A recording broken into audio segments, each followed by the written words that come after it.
हाँ जी, good morning. कैसे हो भाई आप सब लोग? ज़बरदस्त, क्या बात है। ओके दोस्तों, अब मेरी बात को ध्यान से सुनेंगे सब बच्चे। कल की क्लास में मुझे ध्यान है, कल की क्लास में मैंने आप लोगों को परपेचुअल ग्रोइंग एन्युटी जो है वो मैंने आपको सिखाया था, और मैंने परपेचुअल ग्रोइंग एन्युटी के बेसिक जो क्वेश्चन है वो भी मैंने आपको करवा दिए थे। लेकिन मुझे एक चीज़ बताओ, क्या मैंने परपेचुअल ग्रोइंग एन्युटी का एडवांस्ड क्वेश्चन जो है वो मैंने आपको करवाया था या नहीं करवाया था, मुझे वो बताओ। हाँ जी, परपेचुअल ग्रोइंग एन्युटी का जो एडवांस्ड क्वेश्चन है जी, ये वाला एग्जाम्पल नंबर 3। तो ये जो एग्जाम्पल नंबर 3 मैंने करवाया था, ये एग्जाम्पल नंबर 3 आप लोगों को याद है या नहीं है? जल्दी मुझे बताइए, क्या परपेचुअल ग्रोइंग एन्युटी का ये जो क्वेश्चन था ये आपको याद है? अच्छा, आपको ये वाली बात याद है कि अगर आपको इंटरेस्ट मिलना शुरू हो रहा है 19वें साल से, इसका मतलब एफडी कब हुई है? 18 साल में। तो बेटा हमने पहले 19वें साल से इन्फिनिटी तक जो हम विड्रॉल कर रहे हैं उसके लिए हमने पता किया कि 18वें साल पर एफडी कितने की होनी चाहिए, और फिर 18वें साल पर उस एफडी के लिए आज कितने पैसे जमा कराने वो भी हमने कैलकुलेट कर लिया था। आपको याद है ये वाली बात? Is there any doubt? क्या यहां पर कोई भी डाउट की जगह है? नहीं है? अच्छा, अगर यहां कोई डाउट की जगह नहीं है तो आज आप मेरे साथ में चलेंगे और आप लोग मेरे साथ में अगला हेडिंग डालेंगे। चलो फटाफट से आप लोग मेरे साथ में एक हेडिंग डाल दीजिए, टॉपिक नंबर, हाँ जी, टॉपिक नंबर 7। और आज बेटा हम लोग बात करेंगे semi annual compounding and discounting. हाँ जी बेटा, semi annual compounding and discounting. बेटा semi annual compounding and discounting, बेटा अब आप मुझसे पूछेंगे सर ये semi annual compounding and discounting क्या होती है? That is very very simple. सुनना, एक बात मुझे बताओ, अगर आपने अब तक मेरे सवालों को देखा हो तो उनमें विड्रॉल हमेशा ईयर के एंड पर हो रहा था, या डिपॉजिट जो भी अपन लोग कर रहे थे वो ईयर के बिगिनिंग में या ईयर के एंड में कर रहे थे, या फिर जो हम लोग एन्युटी भी जो थी वो भी हमारी ईयर वाइज थी, जो हमारी एन्युटी थी वो भी ईयर वाइज थी। बोलो हाँ कि ना? सही बात है।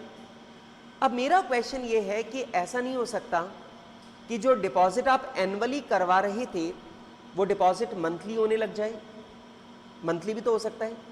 जो डिपॉजिट आप लोग करवा रहे थे, कैसे? जो डिपॉजिट आप एनुअली, जो डिपॉजिट आप करवा रहे थे उसमें इंटरेस्ट आपको मिल रहा था एनुअली, यदि वही इंटरेस्ट आपको हाफ ईयरली मिलने लग जाए तो क्या होगा? बात गड़बड़ हो जाएगी। तो जरा बात को समझना शुरू करें। इसी को हम लोग बोलते हैं semi annual compounding and discounting. अब आप लोग मुझे बोलोगे सर सेमी एनुअल कंपाउंडिंग और डिस्काउंटिंग के केस में होगा क्या?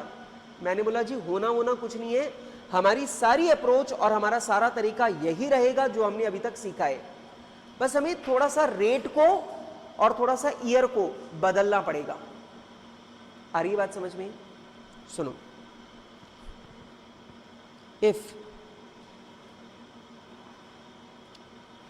if our deposits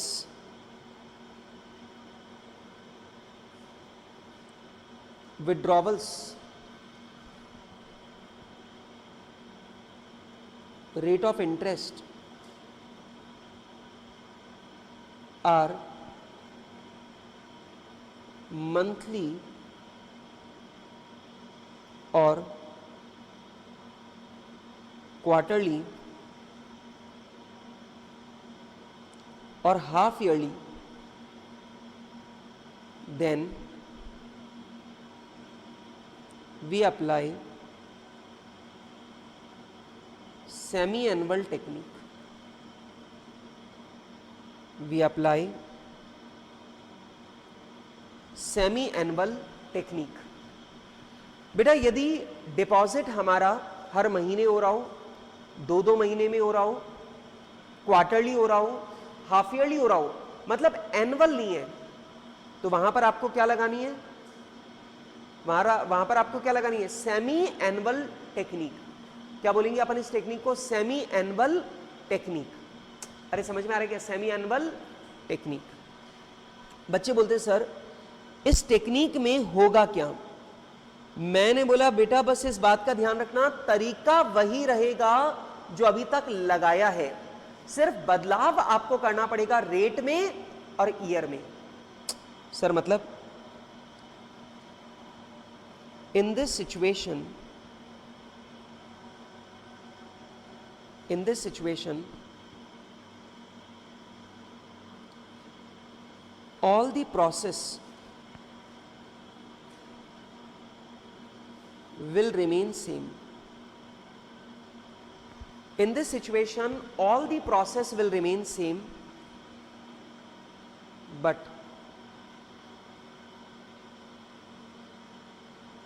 we will need to adjust rate of interest rate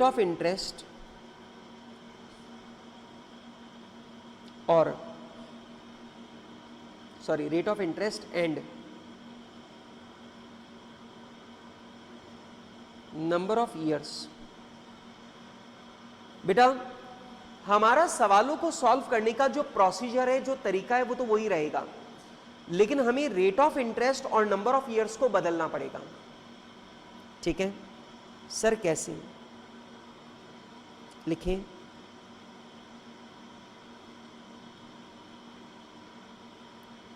this adjustment will be as under. बेटा ये जो हमारा एडजस्टमेंट है वो इस प्रकार होगा, सबसे पहला काम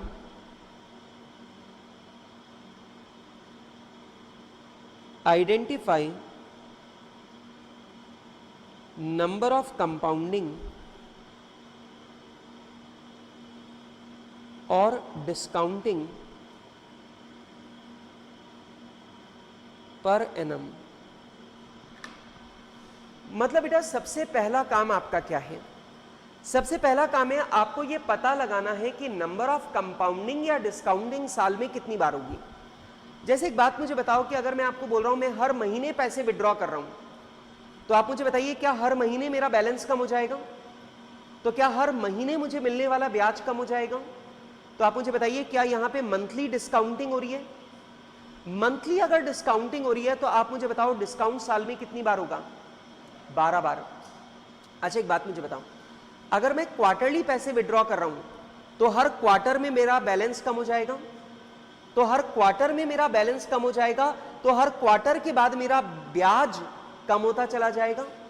तो आप मुझे बताइए यहां पर डिस्काउंटिंग हो रही है, मेरा सवाल आपसे सिर्फ यह है कि साल में कितनी बार डिस्काउंटिंग होगी, 4 बार।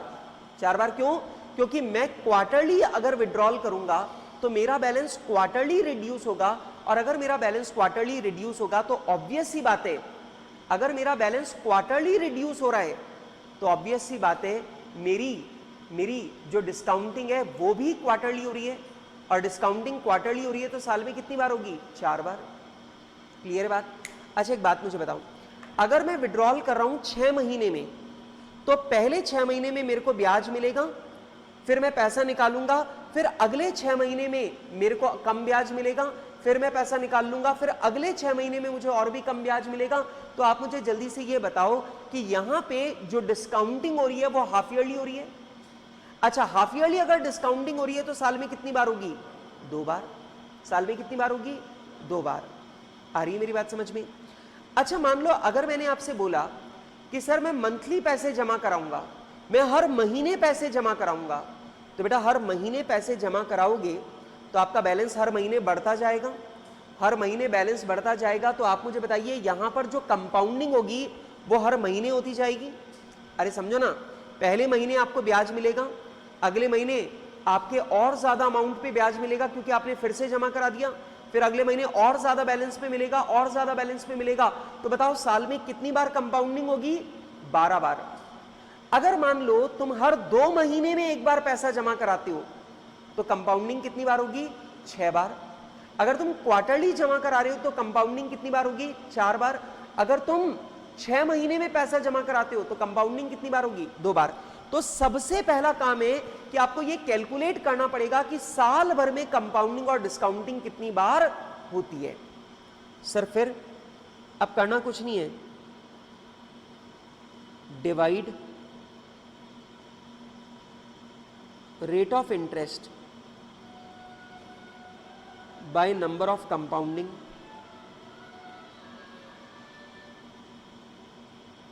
क्या गाना बजाया बट मजा आ गया। क्या गाना, मतलब मैं तो बिल्कुल बस नाचने वाला था यहां पे एकदम। भाई मोबाइल और स्वयं आप दोनों चीजें बिल्कुल शांत होकर बैठेंगे, ठीक? सुनो, अब जो रेट ऑफ इंटरेस्ट है वो एनम है, पर एनम है। कंपाउंडिंग तुम्हारी मंथली हो रही है, तो एक काम करो, रेट में नंबर ऑफ कंपाउंडिंग से डिवाइड कर लो। कर लिया? And last multiply years by number of compounding. और बेटा जो आपके ईयर्स हैं उन ईयर्स को आप नंबर ऑफ कंपाउंडिंग से मल्टीप्लाई कर दो। अब मेरी बात को सुनना, मैं आपको कंपाउंडिंग ऑब्लिक डिस्काउंटिंग, ये दोनों एक ही बात है। Number of compounding oblique discounting. आप जानते बेटा अगर पैसा जमा हो रहा है बैलेंस बढ़ रहा है तो कंपाउंडिंग, और पैसा विड्रॉ हो रहा है बैलेंस कम हो रहा है तो डिस्काउंटिंग। तो एक ही बात है, कंपाउंडिंग ऑब्लिक डिस्काउंटिंग। अरे समझ में आ गया क्या? अब जो बात मैं पूछूं उसका जवाब दो। देखो बेटा, जैसे ये मिस्टर राम है, ये कौन है? मिस्टर राम। अरे सुना क्या? ये कौन है? मिस्टर राम। ये मंथली पैसा जमा करा रहे हैं, मंथली डिपॉजिट करवा रहे हैं। कितना? 1 लाख रुपए, ठीक है? ये जानना चाहते हैं 3 साल बाद इन्हें कितना पैसा मिलेगा। रेट ऑफ इंटरेस्ट है 12% पर एनम। अब आप मुझे बताओ कि अगर आपने, दिमाग लगाना, कि अगर आपने यहां पे annuity factor, sir annuity factor क्यों? क्योंकि बेटा ये हर महीने जमा करा रहे हैं। बेटा एक बार जमा कराए तो कंपाउंडिंग, और अगर हर महीने जमा कराए तो कंपाउंडिंग ऑफ एन्युटी। बेटा ये बताओ कि अगर मैं यहां पे फ्यूचर वैल्यू निकालने के लिए 12% ब्याज लगा दूं तो ये गलत हो जाएगा। गलत क्यों हो जाएगा? क्योंकि ऑब्वियस ही बात है बेटा, ये हर महीने पैसा जमा करा रही है, तो अगर ये करा रहा है, अगर मिस्टर राम हर महीने पैसा जमा कराएंगे तो हर महीने उनका बैलेंस बढ़ जाएगा। और बेटा अगर हर महीने उनका बैलेंस बढ़ जाएगा तो हर महीने उनको, हर अगले महीने उनको मिलने वाला ब्याज बढ़ जाएगा। तो आप मुझे बताइए कि अगर मैंने 12% रेट ऑफ इंटरेस्ट ले लिया और अगर मैंने साल के हिसाब से कैलकुलेशन कर दिया तो मैंने तो कंपाउंडिंग की कितनी बार? 5 बार। अरे पहले साल की, दूसरे साल की, तीसरे साल की, चौथे साल की, 5वें साल की, तो मैंने तो प्रिंसिपल अमाउंट को सिर्फ 5 बार कंपाउंड किया। लेकिन ये पैसा इन्होंने मंथली जमा कराया है, और मंथली जमा कराया है तो ऑब्वियस ही बात है 3 साल में इनका पैसा 3 बार कंपाउंड नहीं होगा, बल्कि 3 साल में इनका पैसा 36 बार कंपाउंड होगा। नहीं आ रहा समझ में? एक बात मुझे बता, आज जनवरी है, पहले साल की जनवरी, इसने 1 लाख रुपए जमा कराए। जनवरी का ब्याज कितना मिलेगा? 1%, 1000, ठीक? बैलेंस हो गया 1,01,000, ठीक है? फरवरी में 1 लाख और जमा करा दिए, बैलेंस हो गया 2,01,000। अरे हर महीने 1 लाख जमा कराना ना, तो 1,01,000 तो है ही, 1 लाख और जमा करा दिया, 2,01,000। इस पे ब्याज कितना मिलेगा? 2010। आपका जमा पैसा हो गया 203010। मार्च में आपने 1 लाख रुपए और जमा करा दिए तो हो गया 303 सॉरी 303010। अब आपको मार्च का जो ब्याज है वो 303010 पे मिलेगा। अरे मेरी बात समझ में आ रही है? तो दिमाग लगा के बताओ यहां कंपाउंडिंग कैसे हो रही है? मंथली, और मंथली कंपाउंडिंग हो रही है तो बता बेटा 3 साल में 36 टाइम्स तुम्हारा प्रिंसिपल बढ़ेगा। 36 टाइम्स कंपाउंडिंग होगी या 3 बार कंपाउंडिंग होगी? 36 टाइम्स। तो बेटा यहां पे आप डायरेक्टली 12% वाला तरीका नहीं लगा सकते, क्योंकि अगर मंथली कंपाउंडिंग हो रही है तो ऑब्वियस ही बात है साल में 3 बार कंपाउंडिंग हो रही है, साल में 12 बार कंपाउंडिंग हो रही है, और 3 साल में 36 बार कंपाउंडिंग हो रही है, तो तुम्हें इफेक्ट भी 36 कंपाउंडिंग का लेना पड़ेगा। नहीं आ रहा समझ में? अच्छा, अगर मान लो यही पैसा ये क्वार्टरली जमा कराते तो साल में कितनी बार कंपाउंड होता? 4 बार। तो 3 साल में कितनी बार कंपाउंड होता? 12 बार। तो तुम्हें 12 कंपाउंडिंग लेनी है, तुम्हें 12 कंपाउंडिंग का इफेक्ट लेना है। 3 कंपाउंडिंग का इफेक्ट लेने से आंसर नहीं आएगा तुम्हारा। नहीं आ रहा समझ में? मेरी बात समझ में आ रही है?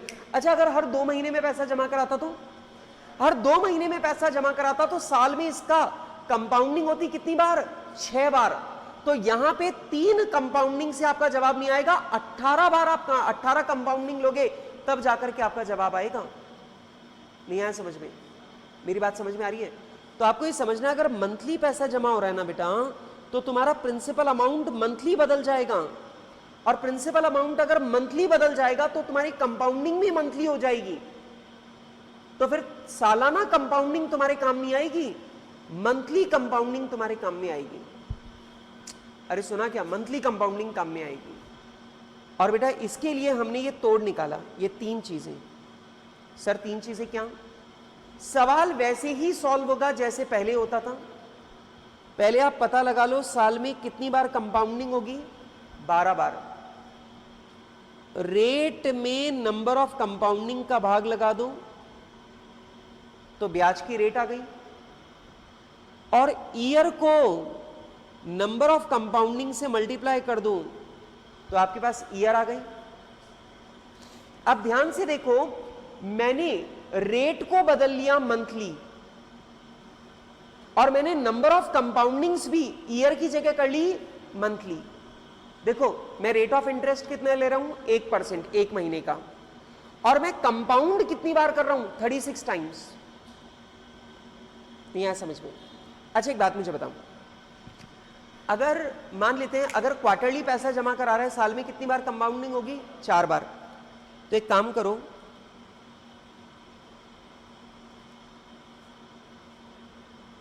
करो, भाई, रेट में 4 का भाग लगा लो।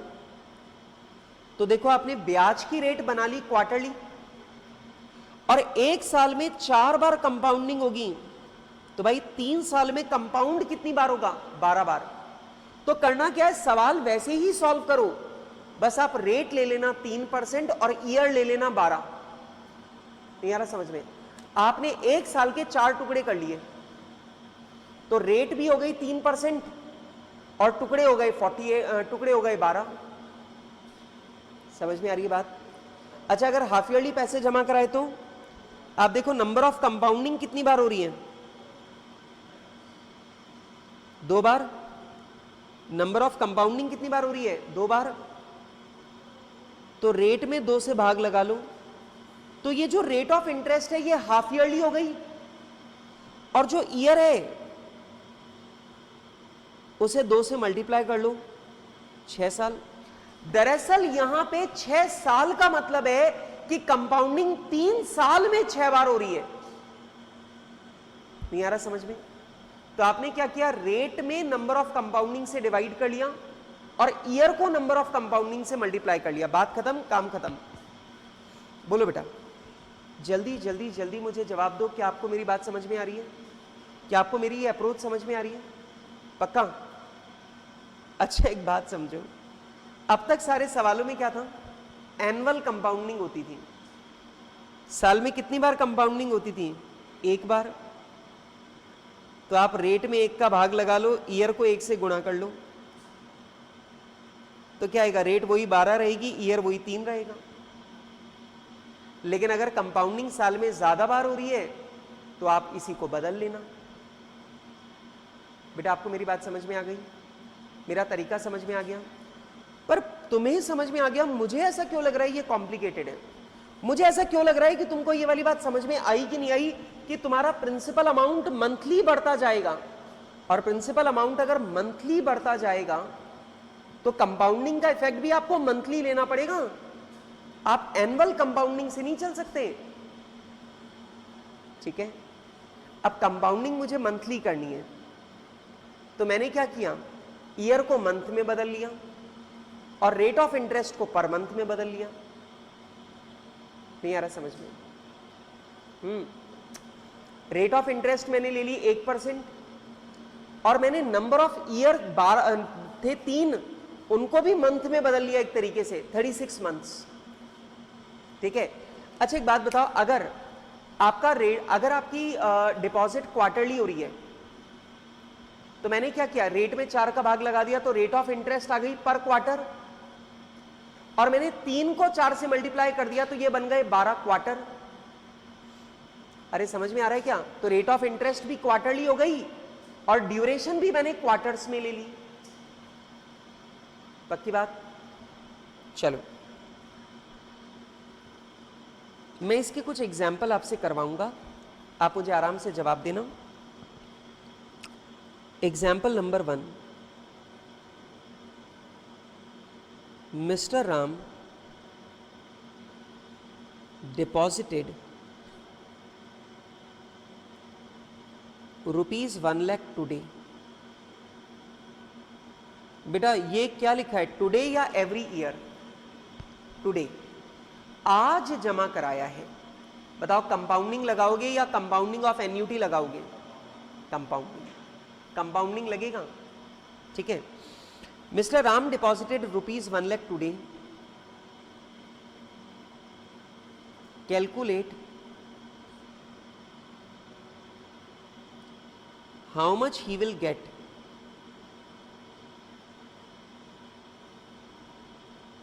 After 5 years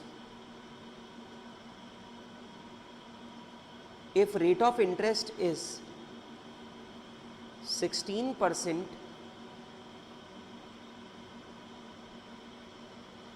quarterly compounding।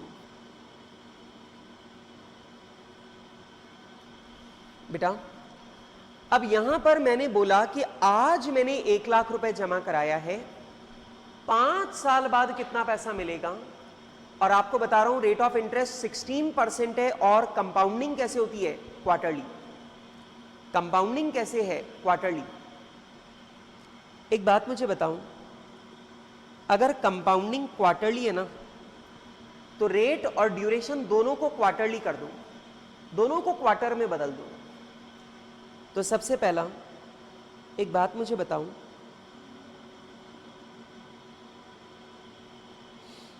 Rate of interest तुम्हारी कितनी है? 16%।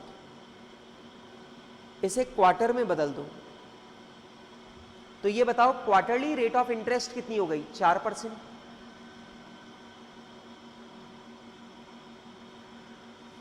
ये बताओ ईयर्स तुम्हारी कितने हैं? 5। अगर आप इन्हें क्वार्टर में बदलो तो कितने क्वार्टर हो गए? 20। तो बेटा मैंने रेट को भी क्वार्टरली कर लिया, ड्यूरेशन को भी क्वार्टर में बदल लिया, चलेगा ना? अब कैसे करोगी? कंपाउंडिंग फैक्टर निकालो 4% का 20 साल का। आपको याद है कैलकुलेटर पे कैसे करते थे? इधर बाल को मेरी बात सुनो, ये बताओ 1.04 ये पहले साल का कंपाउंडिंग फैक्टर है, इनटू 2 3 4 5 6 7 8 9 10 11 12 13 14 15 16 17 18 19 20। ओहो सर, कंपाउंडिंग फैक्टर आ रहा है 2.191। कितना आ रहा है? 2.191। तो सर फ्यूचर वैल्यू हो जाएगी, आज मैंने 1 लाख रुपए जमा कराया। अब कंपाउंडिंग फैक्टर का मतलब था आज अगर 1 रुपए जमा कराते ना तो आपको वापस मिलते 2.191। आज अगर 1 रुपए जमा कराते तो 2.191 मिलता। आज 1 लाख रुपए जमा कराया तो आपको मिलेगा 219100। तो बेटा आपको फ्यूचर वैल्यू मिलेगी 219100। जल्दी बताओ, एनी प्रॉब्लम? बेटा जल्दी से मुझे बताओ, ये वाला सवाल समझ में आ रहा है? अरे करना क्या है, साल भर में कितनी बार कंपाउंडिंग होगी? 4 बार। रेट में 4 से डिवाइड कर लो, ईयर को 4 से मल्टीप्लाई कर लो। और लॉजिक इसके पीछे का बिल्कुल सिंपल है, मैंने रेट को भी क्वार्टरली कर लिया और मैंने ईयर्स को भी क्वार्टर में बदल लिया, बस हो गया काम। अरे समझ में आ रहा है? मैंने ठीक निकाला है? अच्छा सर पता नहीं। लो बेटा टेबल का सहारा लेंगे, ये तुम्हारी टेबल है, टेबल का सहारा लेंगे बेटा। और इधर देखो टेबल का सहारा, रेट कितनी है भाई? रेट कितनी है? ओहो ये तो प्रेजेंट वैल्यू फैक्टर वाली टेबल है। सर क्या कर रहे हो सर, कंपाउंडिंग फैक्टर वाली टेबल में आओ। लो भाई आप लोग तैयार हैं एकदम? देखो भाई रेट तो है 4% और ईयर कितने हैं? 20। तो बेटा ये देखो 20 ईयर और देखो इधर सर ये देखो 4%। तो बेटा 20 ईयर्स का 4% का आ रहा है 2.191। तो भाई मैंने ठीक ही तो निकाला है 2.191। ठीक बेटा रेट को भी क्वार्टरली कर लो, ईयर को भी क्वार्टर में बदल लो, बस। अच्छा लेकिन अब तुमसे कुछ जोरदार पूछता हूं, ये बहुत जोरदार चीज है। Example number 2। हाँ जी example number 2।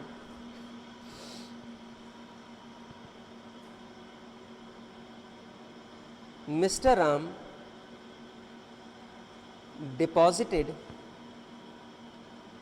rupees 5 lakh today। बेटा बताओ क्या लिखा है? टुडे। बेटा एक बार पैसा जमा हो रहा है, बार बार पैसा जमा हो रहा है?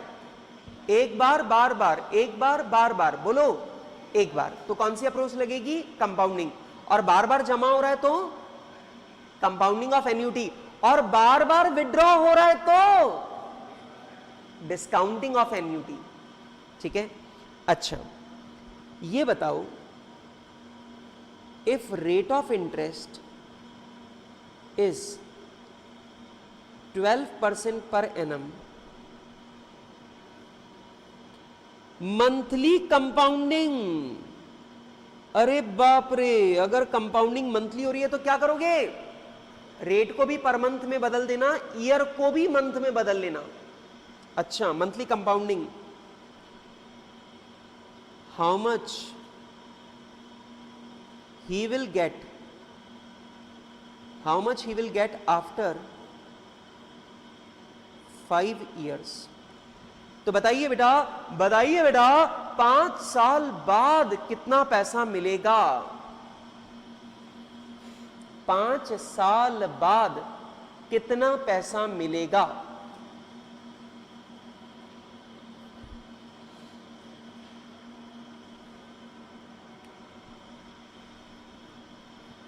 पांच साल बाद कितना पैसा मिलेगा? अब सुनो, सबसे पहला आपको निकालना है एडजस्टेड रेट ऑफ इंटरेस्ट। बेटा जी साल भर का ब्याज है 12%, साल में कितनी बार कंपाउंडिंग होगी? 12 बार। तो रेट में 12 से डिवाइड कर दो 1%। दरअसल तुमने क्या किया, कंपाउंडिंग मंथली हो रही है तो तुमने रेट भी पर मंथ कर ली। एडजस्टेड ईयर्स, बेटा नंबर ऑफ ईयर्स जो हैं वो तुम्हारी कितने हैं? 5, उन्हें भी मंथ में बदल लो 60। अरे रेट भी मंथली कर लो और ईयर को भी मंथ्स में बदल लो। अरे बात तो एक ही है ना। लेकिन अब दिक्कत यह है कि टेबल 60 तक नहीं है तुम्हारी। और सर 60 बार बटन दबाते दबाते तो हमारे उंगलियों में छाले पड़ जाएंगे, हाँ कि ना? पर इसकी टेक्निक है, मैं तुमको सिखाता हूं, सीखोगे? अच्छा तुमको ये तो पता है ना, पावर पावर मल्टीप्लाई होती है तो जुड़ती है। एक बात मुझे बताओ, मुझे कंपाउंडिंग फैक्टर निकालना है 60 साल का, तो क्या मैं ऐसा लिख सकता हूं कंपाउंडिंग फैक्टर 30 का इंटू कंपाउंडिंग फैक्टर 30 का? तुमको मालूम है ना मल्टीप्लिकेशन में पावर जुड़ती है, हाँ कि ना? ये तो पता है ना तुम्हें, पक्का? अरे पक्का ना? अब देखो ये 60 का निकालने का शॉर्टकट बताता हूं। जैसे 60 साल है तो आपको 60 बार करने की जरूरत नहीं है, इट्स वेरी सिंपल। इधर देखो 1.01 ये पहले साल का कंपाउंडिंग फैक्टर है, इनटू इज इक्वल्स टू, देखो 2 3 4 5, बेटा 5 साल का आ रहा है 1.0510 आ रहा है क्या तुम्हारा? अब इसे कर दो इनटू इज इक्वल्स टू, ये बन गया 10 साल का। अरे 5 इंटू 5 10 साल का हो गया ये, और फिर कर दो इनटू इज इक्वल्स टू, तो 10 इंटू 10 20, 30 40 50 60, 1.817 कंपाउंडिंग फैक्टर 1%, 60 साल 1.817, यही आ रहा था कि तुम्हारा? हाँ वही आ रहा है मेरा, 1.8166 आ रहा है, तो राउंड फिगर में क्या बोलोगे? 1.817। लेकिन तुमने निकाला बहुत मेहनत से, मैंने निकाला दिमाग से। अब पता है कई बार ऐसा भी होगा, कई बार अपने एग्जाम में सवाल ऐसे भी आए जिसमें 240 साल हो जाते थे। अरे यार यहां पर तो मैंने 5 ही साल पूछे, अगर मान लो मैं तुमसे पूछता बताओ 20 साल बाद कितने पैसे मिलेंगे, तो 20 साल को जब तुम मंथ में बदलोगे तो मंथ तो 240 हो जाएंगे, तो क्या तुम कैलकुलेटर पे 240 बार करोगे? और मान लो एक बार भी बटन अगर ठीक से नहीं दबा तो गया तुम्हारा तो। लेकिन करना कैसे? आसान। इधर दोबारा देखो, ये ध्यान रखना मल्टीप्लिकेशन में पावर जुड़ती है, ठीक है? अब मेरी बात को ध्यान से सुनो, मैंने किया 1 डिवाइडेड बाय 1.01, ये पहले साल का कंपाउंडिंग फैक्टर है, इनटू 2 3 4 5। अरे सुनो ना बेटा, रेट ऑफ इंटरेस्ट, अच्छा सॉरी यार, मैं प्रेजेंट वैल्यू फैक्टर निकालने लग गया, मैं क्षमा चाहता हूं। 1.01 ये पहले साल का कंपाउंडिंग फैक्टर है, इनटू 2 3 4 5, 1.051, ये 5 साल का हो गया। अब इसे कर दो इनटू 1 2 3 4 5 6 7 8 9 10 11 12, 5 12 बार मल्टीप्लाई हो जाएगा तो कितना हो जाएगा? 60। यही आ रहा है, एक ज्यादा ले लिया मैंने, एक ज्यादा कर दिया, दोबारा करते हैं। 1 डिवाइडेड बाय 1.01। सर आप तो खेल रहे हो सर, खेलना पड़ेगा, मजा आ रहा है?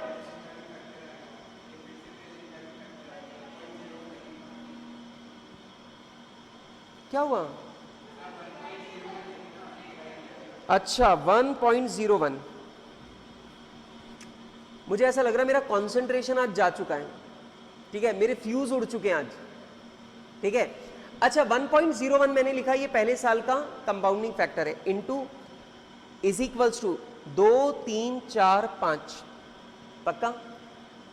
इसको अगर मैंने कर दिया इनटू इज इक्वल्स टू, तो 5 इंटू 5 हो गया 10, 10 इंटू इज इक्वल्स टू, ये हो गया 10 इंटू 10 20। अब 20 के बाद में 40 60, मैंने मल्टीप्लाई का बटन दबाना भूल गया। मुझे ऐसा लग रहा है भाई आज तो गड़बड़ होने वाली है तुम्हें। मतलब कुल मिलाकर बात समझ गए ना? 5 साल का कंपाउंडिंग फैक्टर निकालो, उसे इनटू कर लो इसी से, तो ये 10 साल का बन जाएगा। फिर इनटू इज इक्वल्स टू कर लो, ये 20 साल का बन जाएगा। फिर इनटू इज इक्वल्स टू कर दो, ये 40 साल का हो जाएगा। फिर इज इक्वल्स टू करोगे तो ये 60 साल का आ जाएगा। आ रही है मेरी बात समझ में? तो ये ध्यान रखना, अगर आपको 10 साल का कंपाउंडिंग फैक्टर चाहिए तो 5 साल की कंपाउंडिंग फैक्टर को 5 साल की कंपाउंडिंग फैक्टर से ही मल्टीप्लाई कर लो, तो वो 10 साल का कंपाउंडिंग फैक्टर बन जाएगा। बेटा ये वाली बात समझ में आ गई? अब आप मुझे बताइए, future value is equals to, आज आपने 5 लाख रुपए जमा कराई इंटू कंपाउंडिंग फैक्टर है 1.817, तो बेटा 5 लाख इंटू 1.817 ये आ जाएगा 908500। मतलब भाई अगर तुमने आज 5 लाख रुपए जमा कराए तो 5 साल बाद में तुमको पैसा मिलेगा 908500। कितना पैसा मिलेगा बेटा? 908500। जल्दी बताइए बेटा, क्या आपको मेरी बात समझ में आ रही है? हाँ जी, पक्का? चलो एक सवाल और करें।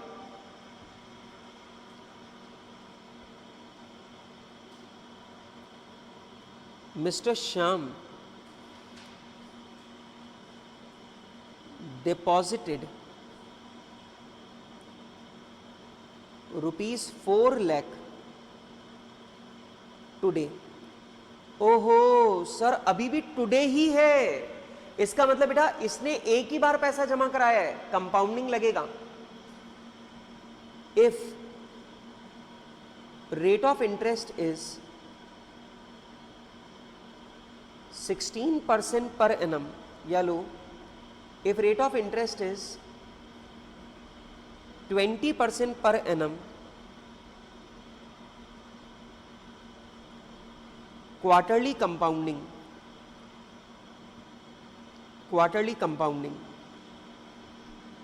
then how much he will get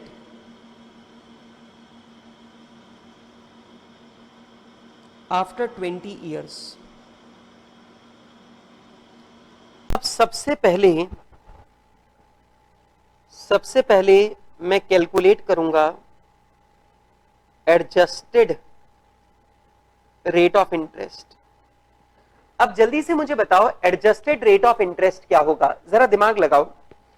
rate of interest मेरा 20% है पूरे साल भर का, ठीक है, और मुझे इसे कन्वर्ट करना है क्वार्टरली में, तो क्वार्टरली रेट कितना होगा?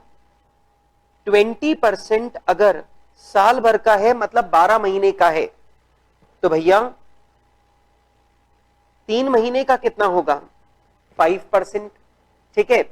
या फिर अपन इसे सिंपल ये बोल देते हैं कि 20% रेट ऑफ इंटरेस्ट है साल भर का, अगर क्वार्टरली कंपाउंडिंग है तो साल में कंपाउंडिंग कितनी बार होगी? 4 बार, तो 4 से डिवाइड कर दूं तो हमारा जो रेट ऑफ इंटरेस्ट है वो हो जाएगा 5%। अच्छा, अब अपने को चाहिए एडजस्टेड नंबर ऑफ ईयर्स। अब बेटा एडजस्टेड नंबर ऑफ ईयर्स कैसे निकालेंगे? हमारे नंबर ऑफ ईयर्स हैं 20। अब बेटा साल भर में 4 बार कंपाउंडिंग होती है, तो ऑब्वियस सी बात है अपन रेट में 4 से डिवाइड कर देंगे और ईयर को 4 से मल्टीप्लाई कर देंगे। तो अब यहां पे मैंने रेट को 4 से डिवाइड कर दिया, अब ईयर को मैं 4 से मल्टीप्लाई कर दूंगा और मेरे जो नंबर ऑफ ईयर्स है 20, वो 20 की जगह मैं कितने लूंगा? 80। अरे भाई अगर दिमाग लगाओगे ना तो मैंने किया क्या, जो रेट मेरी पर एनम थी उसे मैंने क्वार्टर में चेंज कर लिया, और जो मेरे नंबर ऑफ ईयर्स थे मैंने उनको भी नंबर ऑफ क्वार्टर्स में चेंज कर लिया। बात तो एक ही है, रेट ऑफ इंटरेस्ट भी क्वार्टरली हो गई 5%, और जो 20 साल थे मैं 20 साल की जगह उन्हें 80 क्वार्टर की तरह काम में ले रहा हूं, तो मैंने यहां पे 80 क्वार्टर्स जो हैं उनकी तरह इसका इस्तेमाल कर लिया है, ठीक है। तो चलिए अब यहां पे करना कुछ नहीं है, वही सिंपल कैलकुलेशन है, बिल्कुल वैसे ही सॉल्व करना है जैसे पहले करे थे, लेकिन अब यहां पे नंबर ऑफ ईयर मुझे लेने हैं 80 और रेट ऑफ इंटरेस्ट मुझे लेनी है 5%। तो मुझे जरूरत पड़ने वाली है कंपाउंडिंग फैक्टर की। अब कंपाउंडिंग फैक्टर मुझे चाहिए 5% का और 80 इयर्स का। तो चलिए बेटा 1.05, अब ये जो 1.05 कंपाउंडिंग फैक्टर है ये 1 साल का है, ठीक है, इनटू इज इक्वल्स टू 2, 3, 4, 5, 6, 7, 8, 9, 10। तो ये जो मैंने यहां पे निकाला, ये मैंने 10 साल का कंपाउंडिंग फैक्टर निकाल लिया। अब अगर मैं इसे इनटू इज इक्वल्स टू कर दूं तो बन जाएगा 20 इयर्स का कंपाउंडिंग फैक्टर, देन 30, 40, 50, 60, 70, 80। तो अब यहां पर मेरे पास ये 80 इयर्स का कंपाउंडिंग फैक्टर आ गया है। और दोस्तों मेरे पास में 80 इयर्स का कंपाउंडिंग फैक्टर जो आ रहा है, जो मेरे पास में 80 इयर्स का कंपाउंडिंग फैक्टर आ रहा है वो कितना है,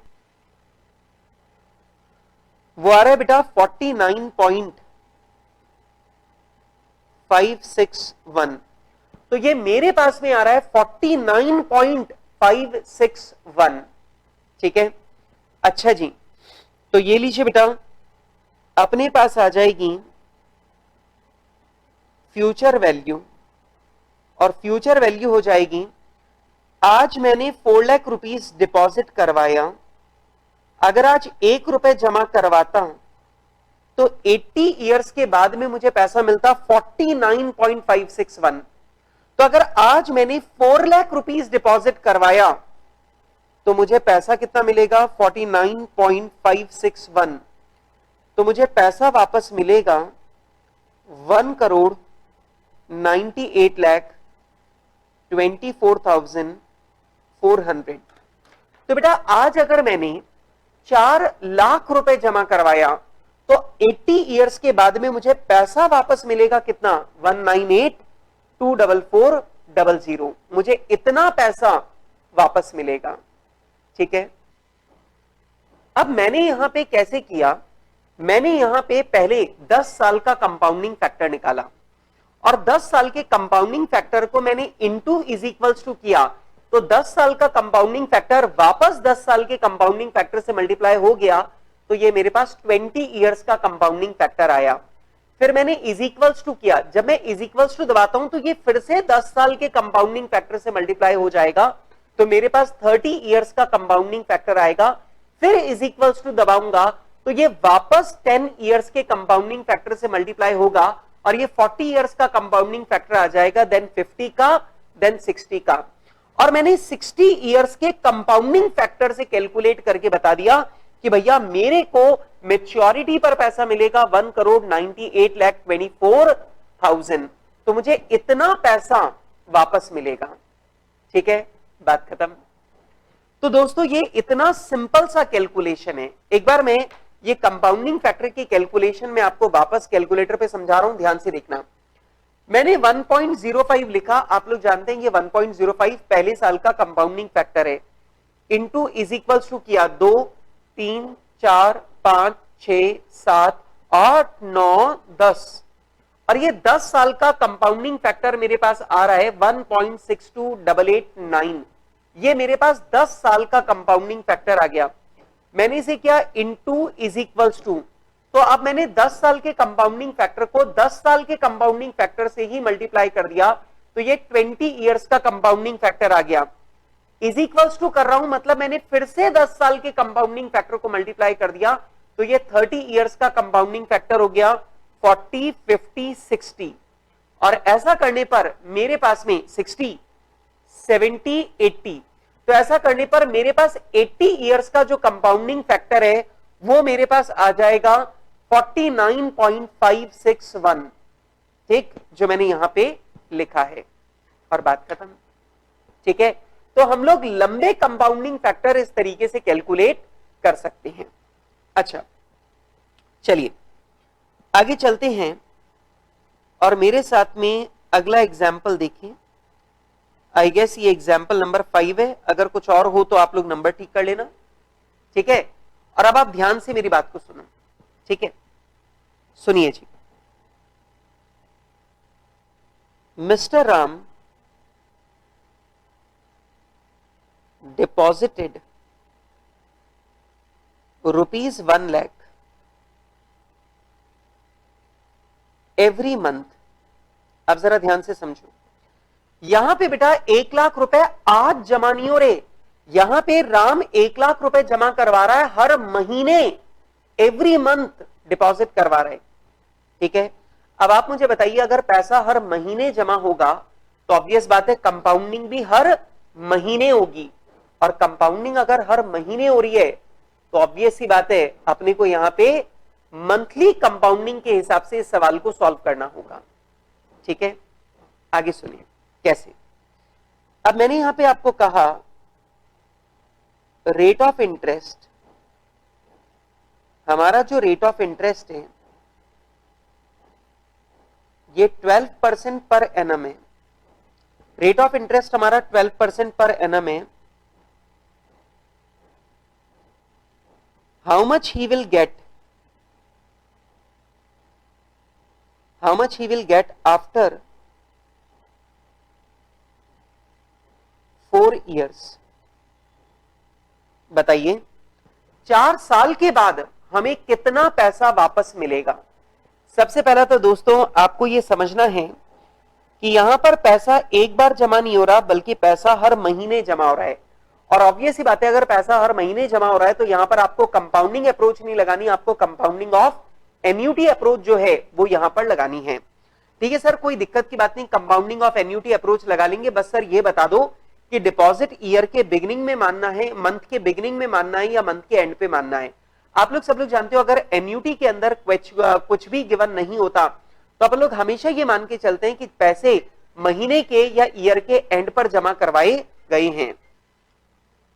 तो चलो भाई फिर उसी के अकॉर्डिंग सॉल्व कर देते हैं।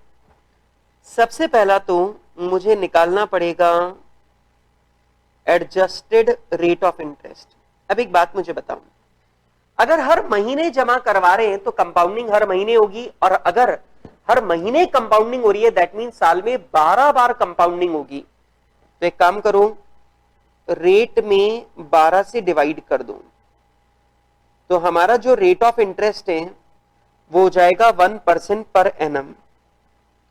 दूसरा एडजस्टेड ईयर्स, बेटा ईयर को 12 से मल्टीप्लाई कर दो, तो बेटा मैंने रेट में नंबर ऑफ कंपाउंडिंग से डिवाइड कर दिया और ईयर को मैंने नंबर ऑफ कंपाउंडिंग से मल्टीप्लाई कर दिया।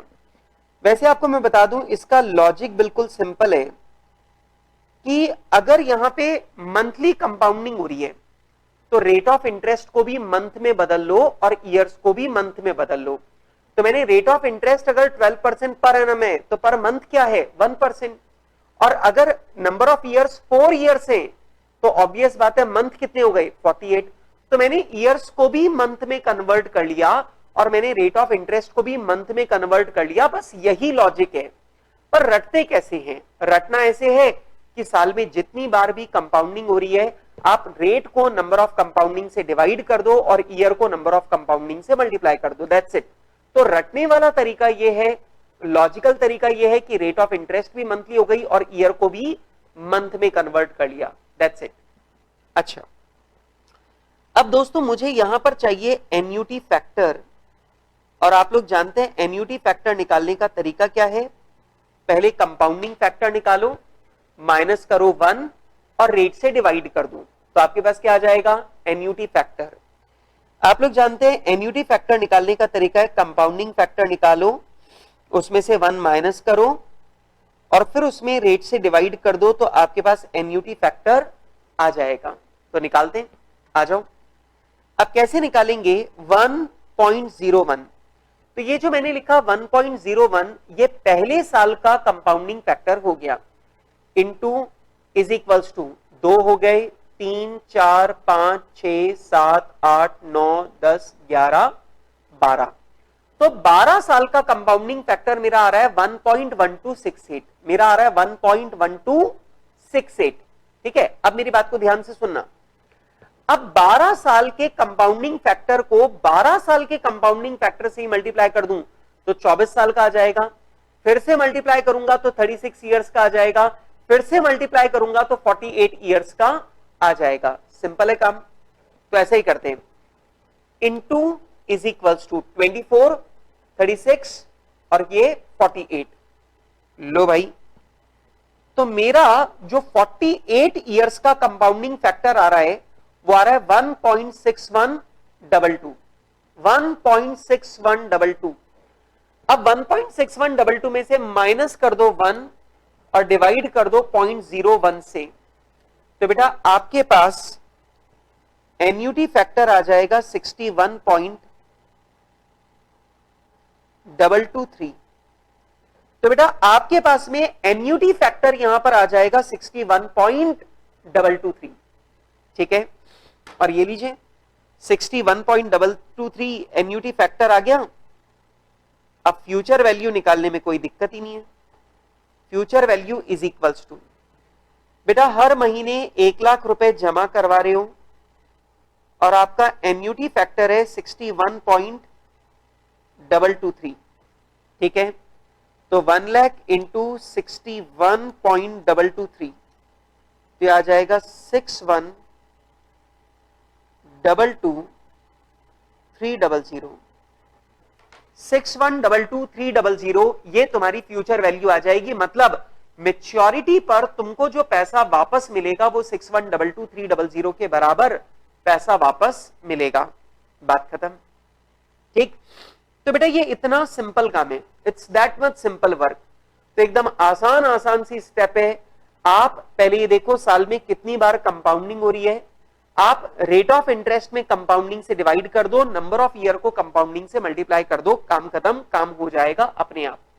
ठीक है, डन विद दिस। ओके, आगे की बात करते हैं। जरा आगे की बात सुनो। इसमें लॉजिकली अगर तुम सोचोगे तो बात सिर्फ इतनी सी है कि अगर कंपाउंडिंग मंथली हो रही है तो आप रेट ऑफ इंटरेस्ट को भी मंथली बना लो और ईयर को भी मंथ्स में कन्वर्ट कर लो। अगर आप लोग का क्वार्टरली कंपाउंडिंग हो रही है तो आपको करना क्या है, आप ईयर को भी क्वार्टर्स में कन्वर्ट कर लो और रेट ऑफ इंटरेस्ट भी क्वार्टरली कर लो। That's the simple logic. और अगर रटना है तो रट लो, number of rate of interest को नंबर ऑफ कंपाउंडिंग से डिवाइड करना है, ईयर को नंबर ऑफ कंपाउंडिंग से मल्टीप्लाई करना है। That's it. ठीक है, चलो आइए दोस्तों, आई होप ये सेमी एनुअल कंपाउंडिंग वाला जो कॉन्सेप्ट है ये आपको पूरी तरह समझ में आ गया होगा, आपको कोई भी दिक्कत नहीं होगी। मतलब सिर्फ रेट और ईयर में बदलाव करना होता है, बाकी सॉल्व करने का तरीका वही रहेगा जो अब तक हम लोग लगाते आए हैं। ठीक है, चलिए आगे बढ़ते हैं और मैं बात आपके साथ में करूंगा टॉपिक नंबर 9 की। और टॉपिक नंबर 9 जो मैं आपके साथ में डिस्कस करने जा रहा हूं, इस टॉपिक का नाम है internal rate of return method.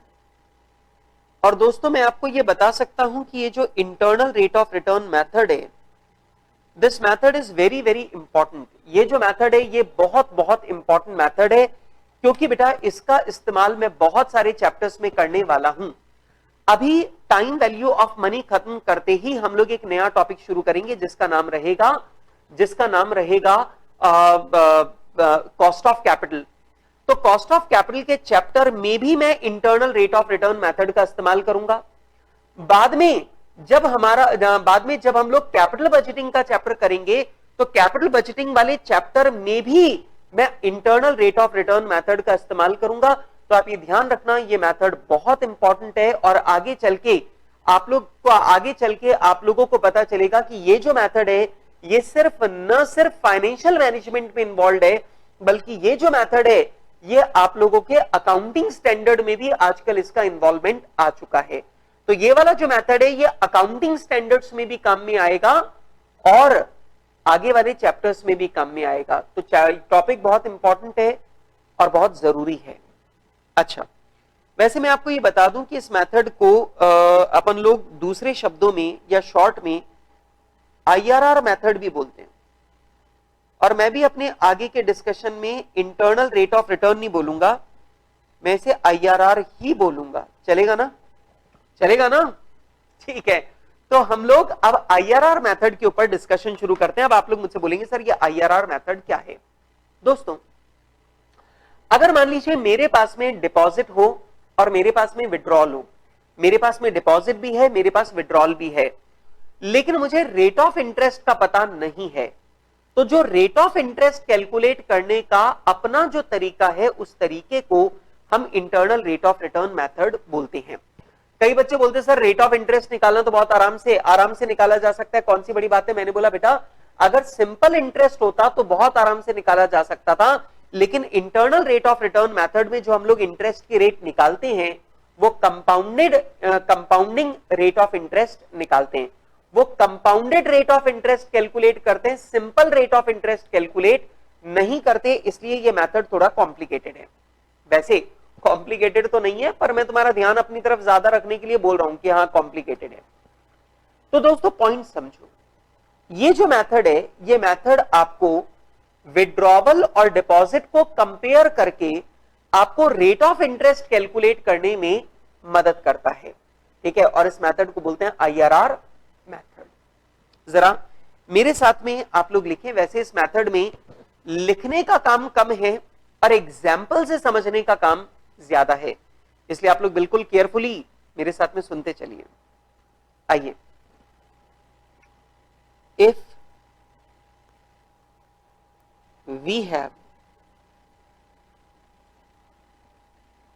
initial deposits and later withdrawals and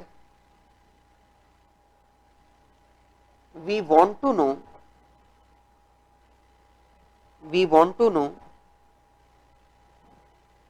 the compounded rate of interest.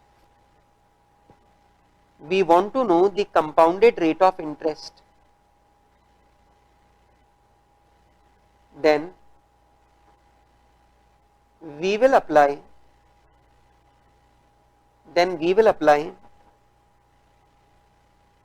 IRR method.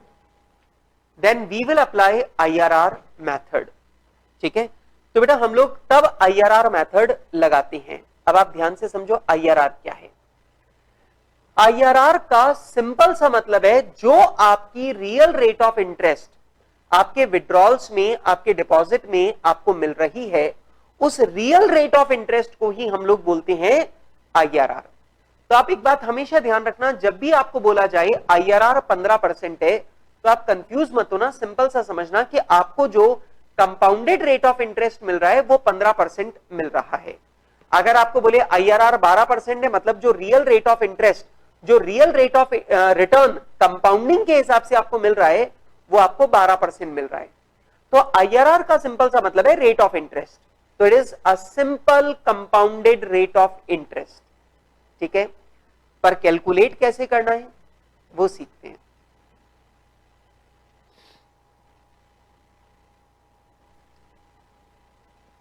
In simple words, we can say that our real rate of interest, our real rate of interest hidden in our withdrawals is called IRR, ठीक है। तो इसे हम लोग बोलते हैं internal rate of return या फिर IRR। अच्छा, इसे कैसे कैलकुलेट करते हैं ये बात सिखाने के लिए मैं आपके साथ में एग्जाम्पल लूंगा।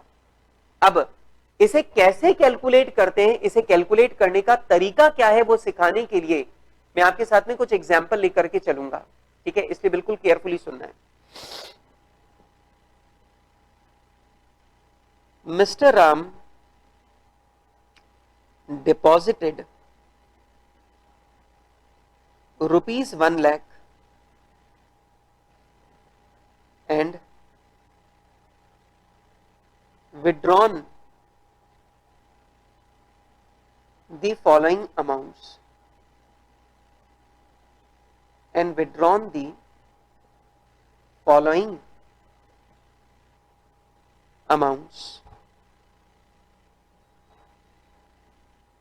year rupees. हाँ जी बेटा, मिस्टर राम ने पहले साल के अंत में 33,000 का विड्रॉल किया, सेकेंड ईयर के एंड पर 35,000 का विड्रॉल किया, थर्ड ईयर के एंड पर 40,000 का विड्रॉल किया, फोर्थ ईयर के एंड पर 38,000 का विड्रॉल किया और फिफ्थ ईयर के एंड पर 30,000 का विड्रॉल किया। फिफ्थ ईयर के एंड पर 30,000 का विड्रॉल किया है। कितने का? 30,000 का विड्रॉल किया है। और मेरा सवाल आपसे यह है, कैलकुलेट रेट ऑफ इंटरेस्ट। अच्छा, अब बच्चे बोलते हैं सर 1 लाख रुपए जमा करवाया और 33,000 मिला तो सर 33% इंटरेस्ट हो गया। सर सेकेंड ईयर में 35,000 रुपीज वापस मिला तो 35% इंटरेस्ट हो गया। थर्ड ईयर में 40,000 वापस मिला तो 40% इंटरेस्ट है। फोर्थ ईयर में 38% इंटरेस्ट है और फिफ्थ ईयर में 30% इंटरेस्ट है। तो मुझे आपको यह याद दिलाना पड़ेगा कि बेटा ये जो पैसा आपने निकाला है, ये पैसा पूरा का पूरा इंटरेस्ट का पैसा नहीं है, बल्कि इसमें इंटरेस्ट और प्रिंसिपल दोनों शामिल है, क्योंकि फिफ्थ ईयर के एंड पर आपकी डिपॉजिट मनी खत्म हो गई है। आप ध्यान से देखो, 5वें साल के बाद आपको कोई पैसा नहीं मिल रहा है। इसका मतलब 5वें साल के अंत में आपकी जमा राशि खत्म हो गई है। इसका मतलब यह हुआ कि ये जो पैसा आपको विड्रॉल का दिख रहा है, ये पैसा सिर्फ इंटरेस्ट का पैसा नहीं है, बल्कि ये इंटरेस्ट और प्रिंसिपल दोनों का पैसा है और दोनों मिलाकर के आप पैसे निकाल रहे हो। और 5 साल बाद में क्योंकि आपकी जमा राशि खत्म हो गई, इसलिए विड्रॉल भी आपका खत्म हो गया। अब आपको और कोई भी पैसा नहीं मिलेगा। तो 5वें साल के बाद में आपको कोई भी पैसा नहीं मिल रहा, और जिसका सिंपल सा रीजन है कि सारा का सारा पैसा आप निकाल चुके हो। इसका मतलब ये जो विड्रॉल आपको दिख रहा है, ये जो विड्रॉल आपको यहां पे दिख रहा है, ये विड्रॉल इंटरेस्ट और प्रिंसिपल दोनों का पैसा है। और क्योंकि ये दोनों का पैसा है, इसलिए पूरी 33% रेट ऑफ इंटरेस्ट मत बोल देना, या 35,000 को देख के 35% रेट ऑफ इंटरेस्ट मत बोल देना, 40,000 को देखकर 40% रेट ऑफ इंटरेस्ट मत बोल देना, वरना सारी की सारी गड़बड़ी हो जाएगी। अब मुझे यह पता लगाना है कि इसके अंदर इंटरेस्ट का अमाउंट कितना है, इसके अंदर इंटरेस्ट की रेट कितनी है, मुझे वो पता लगानी है। और वही पता लगाने के लिए मैं कौन से मेथड का इस्तेमाल करूंगा? IRR मेथड का इस्तेमाल करूंगा। ठीक है, चलो अब IRR मेथड का इस्तेमाल कैसे करते हैं इसे सिखाता हूं आपको। और मेरी इन स्टेप्स को बिल्कुल ध्यान से, बिल्कुल केयरफुली आप लोगों को सुनना है। ठीक है, कोई लापरवाही नहीं, एक एक स्टेप को ध्यान से देखना, क्योंकि अगर ये एक एग्जाम्पल सीख लिया तो आप सारे क्वेश्चन कर सकते हो। ठीक है, सबसे पहला आप यहां पे कैलकुलेट करो, कैलकुलेशन ऑफ एवरेज या calculation of estimated rate of interest. सबसे पहला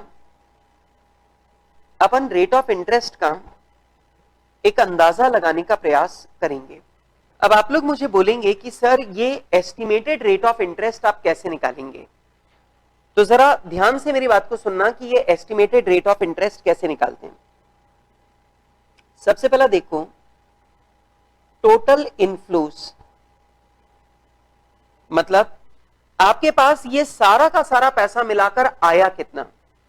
पहले साल 33,000 आए, फिर 35,000 आए, फिर 40,000 आए, फिर 38,000 आए और फिर 30,000 आए। तो बेटा मेरे पास में 5 साल में कुल मिलाकर 1,76,000 मेरे पास में पूरे 5 साल में टोटल पैसा मिलाकर इतना आया है। अगर मैं इसमें से माइनस कर दूं इनिशियल डिपॉजिट को, तो अगर मैं इसमें से अपना इनिशियल डिपॉजिट जो कि कितना है 1 लाख रुपीस, अगर मैं 1 लाख रुपीस के इनिशियल डिपॉजिट को अगर मैं माइनस कर दूं तो मेरे पास आ जाएगा इंटरेस्ट। और आप मुझे बता दीजिए, क्या मैं ऐसा कह सकता हूं कि ये जो 76,000 है ये मेरा टोटल इंटरेस्ट है। बोलो सही बात है? एक बात मुझे बताओ, अगर मैंने 1 लाख रुपए जमा कराए और टोटल पैसा मेरे को वापस मिला 1,76,000, तो इसका सिंपल सा मतलब यही निकलता है कि जो डिफरेंस का 76,000 है, ये पूरा का पूरा मेरा इंटरेस्ट है। अब मेरी बात को समझना कि अगर ये मेरा इंटरेस्ट है तो ये 5 साल का इंटरेस्ट है, क्योंकि मैंने पैसे 1 लाख रुपए जमा कराए आज और ये 1,76,000 मुझे मिले हैं टोटल कितने साल बाद? 5 साल में जाकर के मुझे टोटल 1,76,000 मिले। इसका मतलब ये जो 76,000 का इंटरेस्ट है, ये 1 साल का ब्याज नहीं है, बल्कि ये 5 साल का ब्याज है। तो आप मुझे बताइए, क्या मैं ऐसा कह सकता हूं, एवरेज इंटरेस्ट पर एनम? तो भाई 76,000 का इंटरेस्ट कमाया 5 साल में, तो इसका मतलब ऑन एन एवरेज अपन ने हर साल 15,200 रुपए का इंटरेस्ट कमाया है। तो ऑन एन एवरेज अपन ने हर साल 15,200 रुपए का इंटरेस्ट अपन लोगों ने अर्न किया है। ठीक है, अब जरा ध्यान से सुनो, ये तो हुई एक बात। अब दूसरी बात में आते हैं, एवरेज डिपॉजिट पे। एक बात मुझे बताओ, जरा दिमाग लगाना, कि अगर मुझे हर साल 15,200 रुपए का इंटरेस्ट मिल रहा है ऑन एन एवरेज। अब एक बात मुझे बताना, पहले साल मैंने 1 लाख रुपए जमा कराए, लेकिन मैंने 1 लाख रुपए में से 33,000 का विड्रॉल किया। अब जरा सुनो, मेरा हर साल का जो इंटरेस्ट है वो ऑन एन एवरेज 15,200 रुपए का है। अब आप मुझे बताइए, इंटरेस्ट का पैसा 15,200 है, पर मैंने विड्रॉल किया 33,000 का, इसका मतलब बाकी मैंने प्रिंसिपल अमाउंट का विड्रॉल किया है। जरा सोचो ना, आपने 1 लाख रुपए जमा कराए, आपका इंटरेस्ट बनता है हर साल का 15,200 रुपए ऑन एन एवरेज। अब 15,200 रुपए का इंटरेस्ट है, लेकिन आप विड्रॉ कर रहे हो 33,000, आप विड्रॉ कर रहे हो 35,000, आप विड्रॉ कर रहे हो 40,000, आप विड्रॉ कर रहे हो 38,000, आप विड्रॉ कर रहे हो 30,000। इसका मतलब ये हुआ कि जो आप विड्रॉवल कर रहे हो वो इंटरेस्ट से ज्यादा विड्रॉल कर रहे हो, और इंटरेस्ट से ज्यादा विड्रॉल कर रहे हो, इसका मतलब आप हर साल प्रिंसिपल अमाउंट भी निकाल रहे हो, है ना? अब अगर हर साल प्रिंसिपल अमाउंट निकाल रहे हो, इसका मतलब हर साल आपका प्रिंसिपल अमाउंट घटता जाएगा, घटता जाएगा, घटता जाएगा, और 5 साल में आपका प्रिंसिपल अमाउंट 0 हो जाएगा। उसके बाद ना आपको इंटरेस्ट मिलेगा, ना आपको प्रिंसिपल मिलेगा। तभी तो 5 साल के बाद में विड्रॉल बंद हो गए। तो आप ध्यान से देखो कि आप इंटरेस्ट से ज्यादा पैसा विड्रॉ कर रहे हो। इंटरेस्ट है 15,200 रुपए, 15,200, और आप विड्रॉ कर रहे हो 33,000 का, 35,000 का, 40,000 का, 38,000 का, 30,000 का।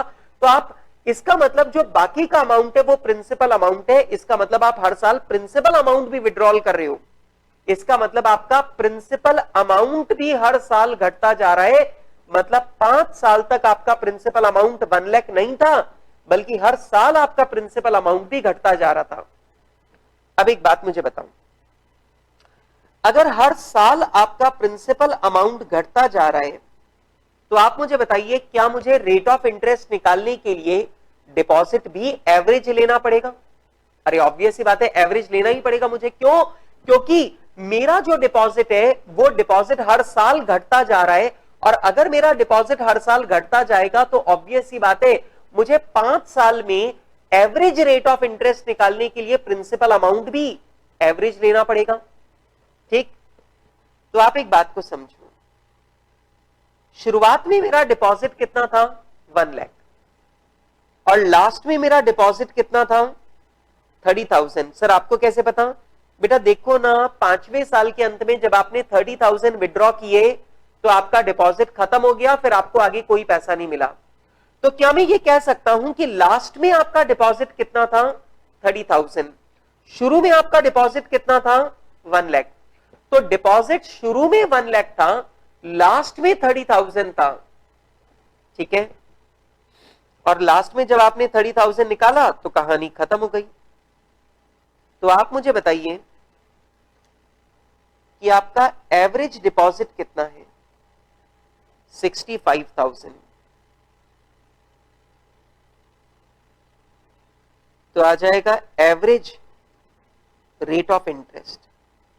अब आपका एवरेज रेट ऑफ इंटरेस्ट देखो, ऑन एन एवरेज आपको हर साल 15,200 का इंटरेस्ट मिलता है। 5 साल की बात कर रहा हूं मैं पूरे। आपको इस 5 साल में ऑन एन एवरेज हर साल 15,200 रुपए का इंटरेस्ट मिला है, और इस 5 साल में आपका एवरेज डिपॉजिट रहा है 65,000। तो आप ही मुझे बताइए, 15,200 का इंटरेस्ट मिल रहा है हर साल, और आपका एवरेज डिपॉजिट है 65,000 का। तो बताइए बेटा, ऑन एन एवरेज आपका रेट ऑफ इंटरेस्ट कितना है? 23.38%। तो बेटा आपका जो ऑन एन एवरेज आपका रेट ऑफ इंटरेस्ट है वो कितना रहा? 23.38%। लेकिन एक बात ध्यान रखना, ये जो रेट ऑफ इंटरेस्ट है ये एक्यूरेट नहीं है। ये एक्यूरेट क्यों नहीं है? क्योंकि यहां पर जो मैंने रेट ऑफ इंटरेस्ट निकाला, ये तो एक तरीके से सिंपल इंटरेस्ट के तरीके से निकाल दिया, लेकिन आप लोग जानते हैं जो रियल रेट ऑफ इंटरेस्ट है वो मुझे सिंपल इंटरेस्ट वाला नहीं, कंपाउंडिंग के हिसाब से कंपाउंडिंग रेट ऑफ इंटरेस्ट चाहिए। तो ये जो रेट ऑफ इंटरेस्ट मैंने निकाला, ये मेरा अंदाजे से निकाला गया रेट ऑफ इंटरेस्ट है, ये मेरा रियल रेट ऑफ इंटरेस्ट नहीं है। अच्छा, एक और बात समझो, ये रेट ऑफ इंटरेस्ट आ रहा है 23.38%। इसका मतलब अगर अपन राउंड फिगर में देखें तो ये रेट ऑफ इंटरेस्ट आ रहा है करीब करीब 23%। 23%। अब सुनो, आईआरआर मेथड में, आईआरआर मेथड जो है वो अलग तरीके से काम करता है। आईआरआर मेथड कहता है कि आप अब अंदाजा लगाओ कि आपकी जो रेट ऑफ इंटरेस्ट है वो कौन सी दो रेट्स के बीच में है। आप इस बात का अंदाजा लगाओ। मेरी बात को सुनो, मैं क्या बोल रहा हूं। मैंने बोला कि मैंने अंदाजा लगाया कि मेरी जो रेट ऑफ इंटरेस्ट है ये 23% के आसपास है, लेकिन ध्यान रखना ये 23% मेरी रियल रेट ऑफ इंटरेस्ट नहीं है, क्योंकि यहां मैंने सिंपल इंटरेस्ट का कॉन्सेप्ट लगा रखा है, जबकि मुझे compounding rate of interest calculate करनी है। ठीक है, आपको याद होगा बेटा कि मैंने आपको शुरुआत में ही बता दिया था कि हमारी फाइनेंशियल मैनेजमेंट में हम सिंपल इंटरेस्ट मानते ही नहीं है, हम लोग मान के चलते हैं कि हम लोग सिर्फ एक ही तरह का रेट ऑफ इंटरेस्ट होता है, that is compounding rate of interest. ठीक है, तो ये बात ध्यान रखना, भूलना नहीं है आपको। अब सुनो मेरी बात, अब मेरा यहां पे कहना है, जरा इस बात को ध्यान से सुनना। मेरे अंदाजे से मेरी रेट ऑफ इंटरेस्ट 23% है, पर ये अब मेरे को सिर्फ हेल्प करने के लिए है। कैसे? मैं क्या करूंगा, अब मैं मान के चलूंगा कि मेरी रेट ऑफ इंटरेस्ट 23 से कम भी हो सकती है और मेरी रेट ऑफ इंटरेस्ट 23 से ज्यादा भी हो सकती है, लेकिन बहुत दूर नहीं होगी, इसके आसपास होगी। ठीक है, 23 से कम भी हो सकती है, 23 से ज्यादा भी हो सकती है, पर होगी करीब करीब इसके आसपास। तो एक काम करते हैं, अपन यहां पे दो रेट ऑफ इंटरेस्ट को पकड़ के चलेंगे। अपन ये मान के चलेंगे 3 कम कर लो, तो मैं मान के चलूंगा कि मेरी रेट ऑफ इंटरेस्ट 20% से ज्यादा होगी, लेकिन 26% से कम होगी। मतलब मेरा जो रेट ऑफ इंटरेस्ट है ये 20 और 26% के बीच में कुछ रहेगा। समझा मैं क्या बोल रहा हूं? मैंने बोला कि मैं ये मान के चलूंगा कि जो मेरा रेट ऑफ इंटरेस्ट है ये 23 से 3 इधर भी हो सकता है, 3 इधर भी हो सकता है।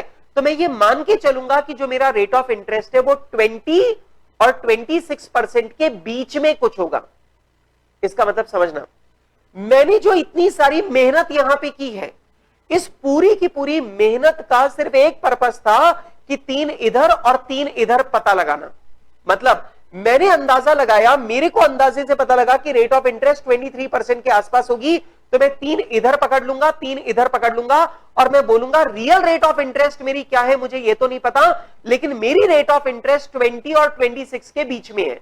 3 इधर पकड़ लो, 3 इधर पकड़ लो, मेरा रेट ऑफ इंटरेस्ट 20% और 26% के बीच में कुछ है, ये मैं मान के चलूंगा।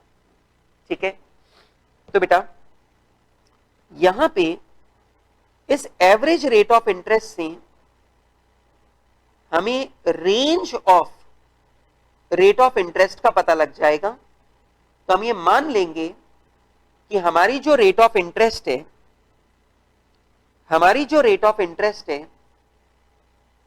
वो 20% और 26% के बीच में है। ठीक है, ये जो 20 और 26 का पता लगाना है यही मेन काम होता है इसमें। ठीक है, तो 20 और 26% के बीच में हमारी रेट ऑफ इंटरेस्ट है, ये हम लोग मान के चलेंगे। लेकिन अब अंदाजा तो हो गया, अब रियल रेट ऑफ इंटरेस्ट निकालनी है, वो कैसे निकालते हैं? Point number B, calculation of IRR। चलिए बेटा, अब IRR कैलकुलेट करना तुम्हें सिखाता हूं। सबसे पहला कॉलम बनाएंगे ईयर का,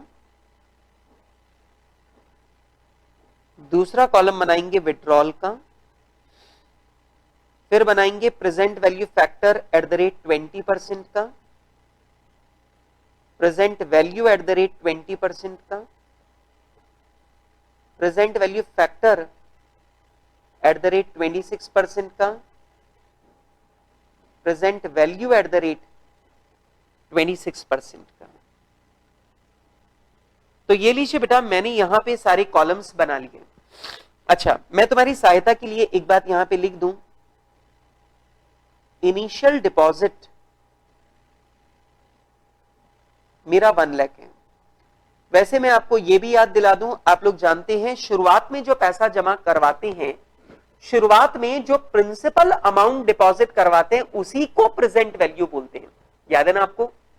हम लोग शुरुआत में जो प्रिंसिपल अमाउंट हम लोग जमा करवाते हैं उस प्रिंसिपल अमाउंट को हम लोग बोलते हैं present value. That is what 1 lakh. ठीक है, अच्छा चलो, पहले साल, दूसरे साल, तीसरे साल, चौथे साल, 5वें साल। पहले साल मैंने पैसा विड्रॉ किया 33, 35, 40। पहले साल 33,000, फिर 35,000, फिर 40,000, फिर 38,000 एंड लास्ट में मैंने विड्रॉ किया 30,000। ठीक है, अब सुनो, अब यहां पर दोस्तों हम लोग हिट एंड ट्रायल का इस्तेमाल करते हैं। मतलब यहां पे हम हिट एंड ट्रायल करके अपनी real rate of interest find out करने का प्रयास करते हैं, इसीलिए इस मेथड को, IRR मेथड को ट्रायल एंड एरर मेथड भी बोला जाता है। अब आप लोग मुझे बोलेंगे सर ये काम कैसे करता है वो बताओ। सुनो, अब आप लोग जानते हैं जब हम लोग प्रेजेंट वैल्यू कैलकुलेट करते हैं तो प्रेजेंट वैल्यू का मतलब होता है इंटरेस्ट के पैसे हटाकर प्रिंसिपल अमाउंट, उसे हम लोग बोलते हैं प्रेजेंट वैल्यू। याद है ना तुमको? मैंने आपको बताया था प्रेजेंट वैल्यू का मतलब होता है हम इंटरेस्ट के पैसे हटाकर जो प्रिंसिपल अमाउंट हम लोग निकालते हैं उस प्रिंसिपल अमाउंट को हम लोग प्रेजेंट वैल्यू बोलते हैं। एक बात मुझे बताओ कि ये मेरा विड्रॉल है, अगर मैं इस विड्रॉल की प्रेजेंट वैल्यू कैलकुलेट कर रहा हूं 20% से, तो इसका मतलब ये हुआ कि मैं 20% ब्याज के पैसे हटाकर बाकी का अमाउंट निकाल के देख रहा हूं, और जो बाकी का अमाउंट है वो क्या है? Principal amount. तो प्रेजेंट वैल्यू का मतलब होता है प्रिंसिपल अमाउंट, तो इंटरेस्ट के पैसे हटाकर प्रिंसिपल अमाउंट। अब जैसे यहां पे क्या मतलब निकला, पहले साल के अंत में अगर मैंने 33,000 का विड्रॉल किया है तो इसका मतलब यह है कि पहले साल के अंत में मुझे प्रिंसिपल अमाउंट और इंटरेस्ट का पैसा दोनों मिलाकर 33,000 मिला है। अब मैं इसमें से 20% ब्याज का पैसा हटाकर प्रिंसिपल अमाउंट निकालूंगा और वो प्रिंसिपल अमाउंट कहलाएगा प्रेजेंट वैल्यू। ठीक है, सेकेंड ईयर में मैंने 35,000 रुपीज का विड्रॉल किया, तो मैं जब इसकी प्रेजेंट वैल्यू निकालूंगा तो इसका मतलब है मैंने 2 साल का इंटरेस्ट हटाकर बाकी जो प्रिंसिपल अमाउंट मैंने निकाला वो, उसे मैं बोलूंगा प्रेजेंट वैल्यू। तो मैं यहां पे 20% से प्रेजेंट वैल्यू कैलकुलेट कर रहा हूं, मतलब मैं मान के चल रहा हूं कि अगर ब्याज की रेट 20% है तो ब्याज के पैसे हटाकर प्रिंसिपल अमाउंट कितना है। ठीक, तो कैसे करें? 1 डिवाइडेड बाय 1.2, तो पहले साल का प्रेजेंट वैल्यू फैक्टर हो जाएगा 0.833, दूसरे साल का होगा 0.694, तीसरे साल का हो जाएगा 0.579, चौथे साल का होगा 0.482 और पांचवें साल का होगा 0.402। चलिए जी, 33,000 को मैंने मल्टीप्लाई कर दिया 0.833 से, तो बेटा मेरे पास आ रहा है 27489। तो मेरे पास में आ रहा है 27489। बच्चे बोलते हैं सर इसका मतलब क्या है? बेटा इसका मतलब यह है कि अगर मुझे पहले साल के अंत में 33,000 रुपीज मिले तो इसमें प्रिंसिपल अमाउंट है और 1 साल का ब्याज है। ब्याज के पैसे हटाकर जो प्रिंसिपल अमाउंट है वो है 27489। बच्चे बोलते हैं नहीं सर, मैंने बोला करके देख लो। 27489 में 20% इंटरेस्ट प्लस करके देख लो, यही आ जाएगा 32986, मतलब वही 33,000 राउंड फिगर में दिखे तो। ठीक है, तो बेटा ये जो 27489 है इसका मतलब है 20% इंटरेस्ट के पैसे हटाकर जो प्रिंसिपल अमाउंट हमने निकाला वो प्रिंसिपल अमाउंट है 27489। ठीक है, अच्छा 35,000 इंटू 0.694 ये आ रहा है 24290। इसका मतलब ये हुआ कि 35,000 में से 2 साल का इंटरेस्ट हटाने के बाद प्रिंसिपल अमाउंट आ रहा है 24290।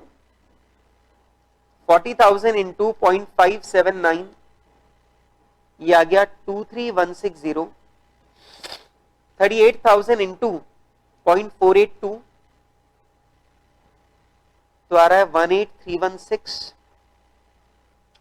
30,000 इंटू 0.402 ये आ रहा है 12060।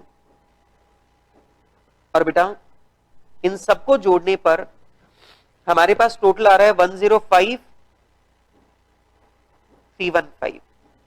तो बेटा अगर मैं इन सबको जोड़ दूं तो सबको जोड़ने पर मेरे पास आ रहा है 105,315। 105,315। अब थोड़ा दिमाग लगाओ बेटा, मेरा इनिशियल डिपॉजिट 1 लाख है और अगर मेरा रेट ऑफ इंटरेस्ट 20% होता, 20% है नहीं, मैं तो अंदाजे से चेक कर रहा हूं, अगर मेरा रेट ऑफ इंटरेस्ट 20% होता तो मेरा इनिशियल डिपॉजिट होता 105,315। ठीक है, इसका मतलब यह हुआ कि मेरा जो रेट ऑफ इंटरेस्ट है ये 20% से ज्यादा है। जरा सोचो ना, अगर प्रिंसिपल अमाउंट 1 लाख है मेरा एक्चुअल, अगर रेट ऑफ इंटरेस्ट 20% होता तो मुझे शुरुआत में 1,05,000 रुपए जमा कराने पड़ते। तो अगर मेरा रेट ऑफ इंटरेस्ट 20% होता तो मुझे 1,05,000 रुपए जमा कराने पड़ते। लेकिन ध्यान से देखो, मैंने 1 लाख रुपए जमा कराए, मतलब मैंने मेरा खुद का प्रिंसिपल अमाउंट कम जमा करवाया है।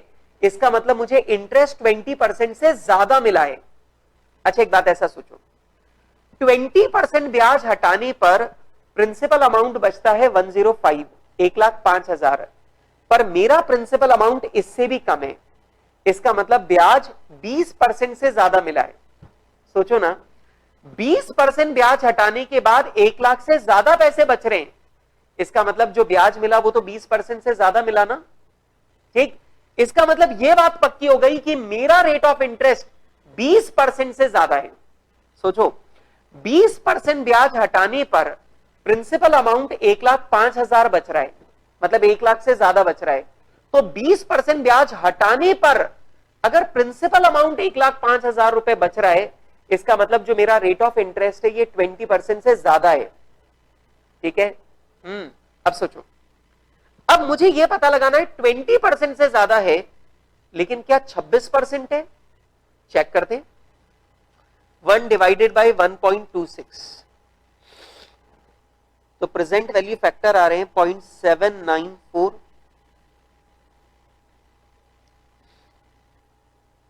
0.630, 0.500, 0.397 और 0.315।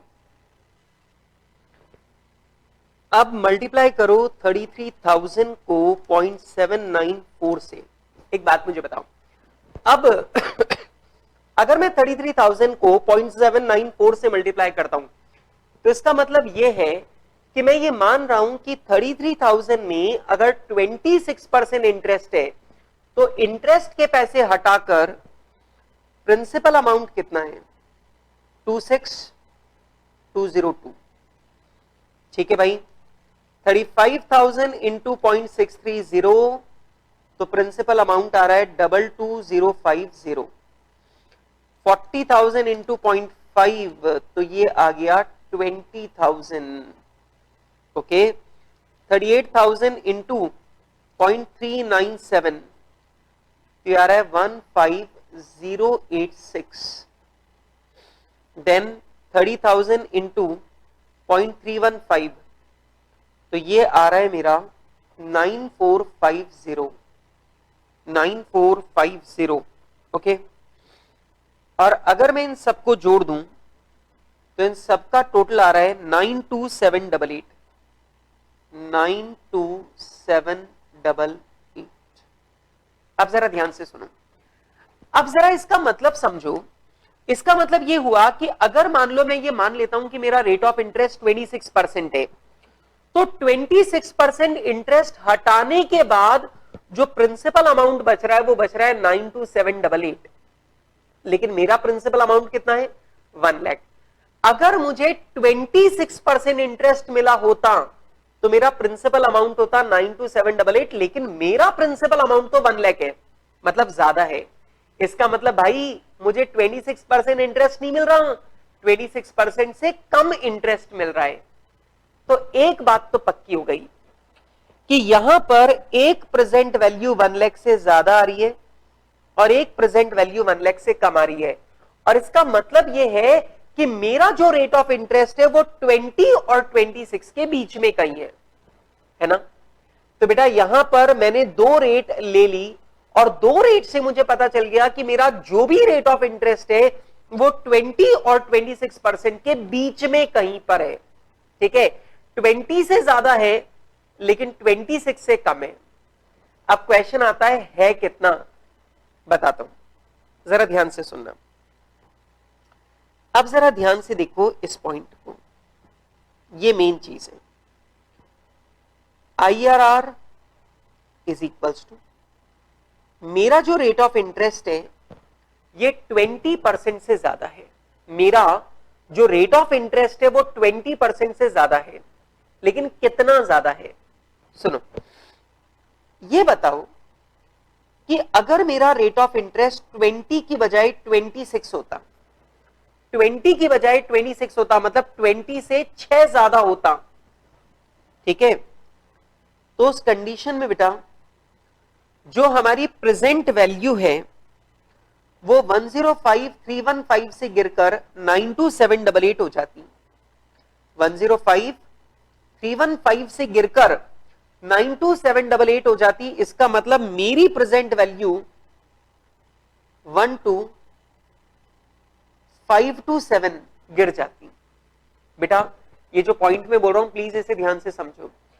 अगर मेरा रेट ऑफ इंटरेस्ट 20 की जगह 26 होता, मतलब मेरा रेट ऑफ इंटरेस्ट अगर 6% ज्यादा होता, तो मेरा जो प्रिंसिपल अमाउंट है, मेरी जो प्रेजेंट वैल्यू है वो 12527 कम होती, वो 12527 कम होती है ना। तो आप मुझे बताओ, मेरा रेट ऑफ इंटरेस्ट 20 से 6 ज्यादा होता तो मेरी प्रेजेंट वैल्यू 12527 कम होती, लेकिन मुझे तो इस प्रेजेंट वैल्यू को 12527 नहीं गिराना, मुझे इस प्रेजेंट वैल्यू को गिराकर 1 लाख पे लेके आना है। तो आप मुझे बताओ, मेरी प्रेजेंट वैल्यू, मेरा रेट ऑफ इंटरेस्ट कितना रहा होगा? मेरा रेट ऑफ इंटरेस्ट 20 से कितना ज्यादा रहा होगा कि मेरी प्रेजेंट वैल्यू 105315 की जगह 1 लाख आई।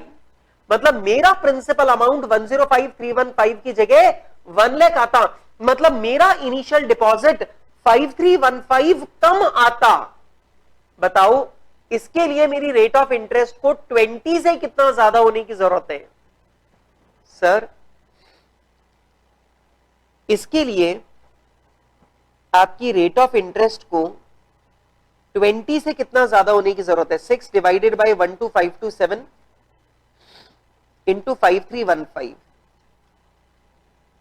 2.55, दैट मीन्स 22.55%।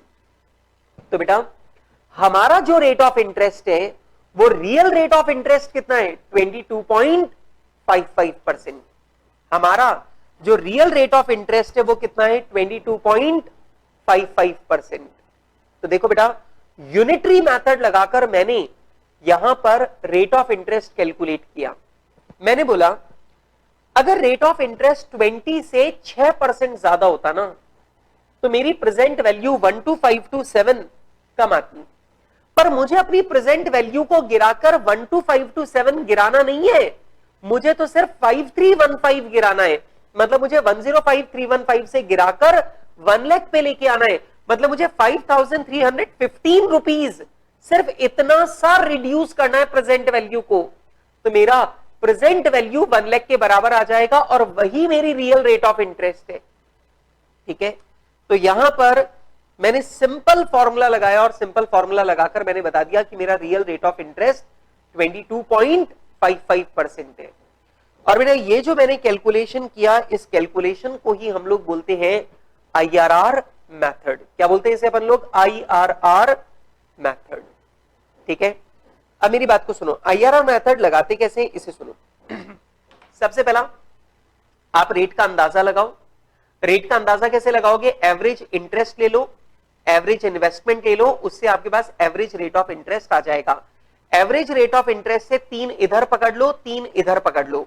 ठीक है, तो एवरेज रेट ऑफ इंटरेस्ट से 3% इधर ले लो, 3% इधर ले लो, तो आपको समझ बैठ जाएगा कि भाई मेरा जो रेट ऑफ इंटरेस्ट है वो इन दोनों के बीच में है।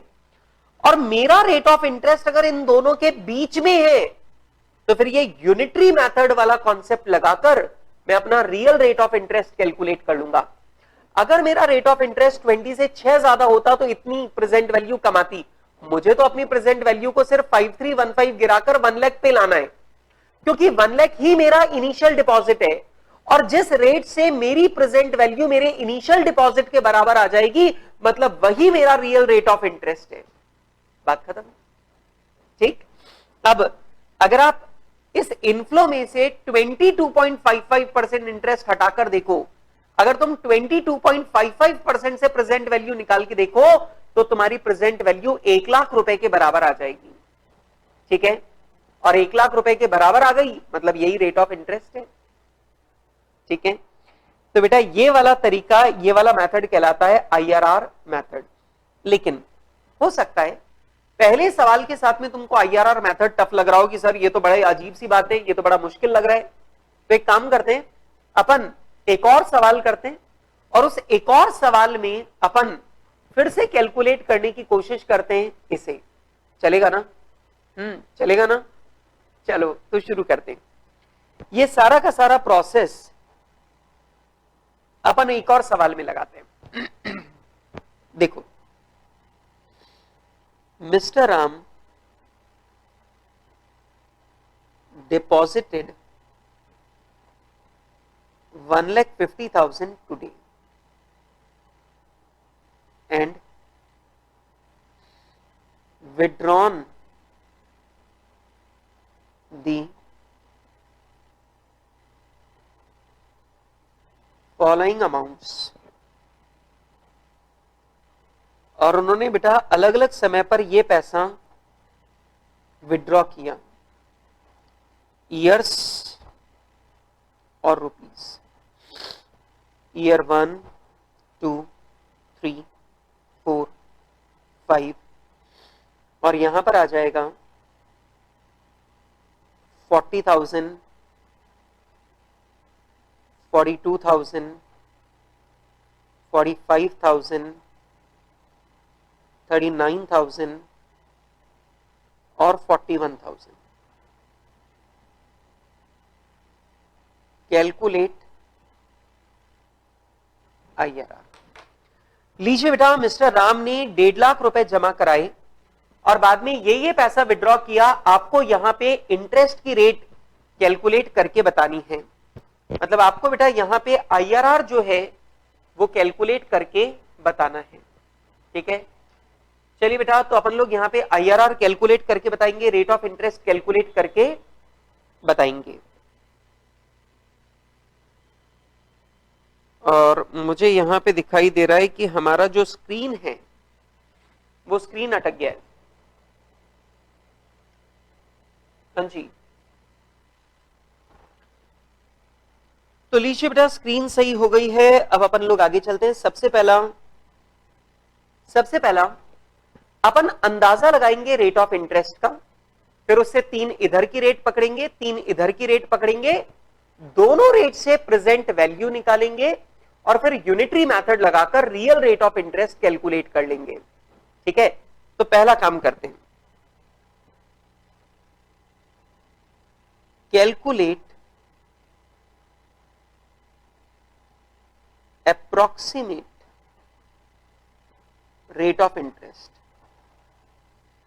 तो बेटा अपन लोग अप्रोक्सीमेट रेट ऑफ इंटरेस्ट जो है वो कैलकुलेट करेंगे। सबसे पहला ये लो जी, मैं निकालूंगा एवरेज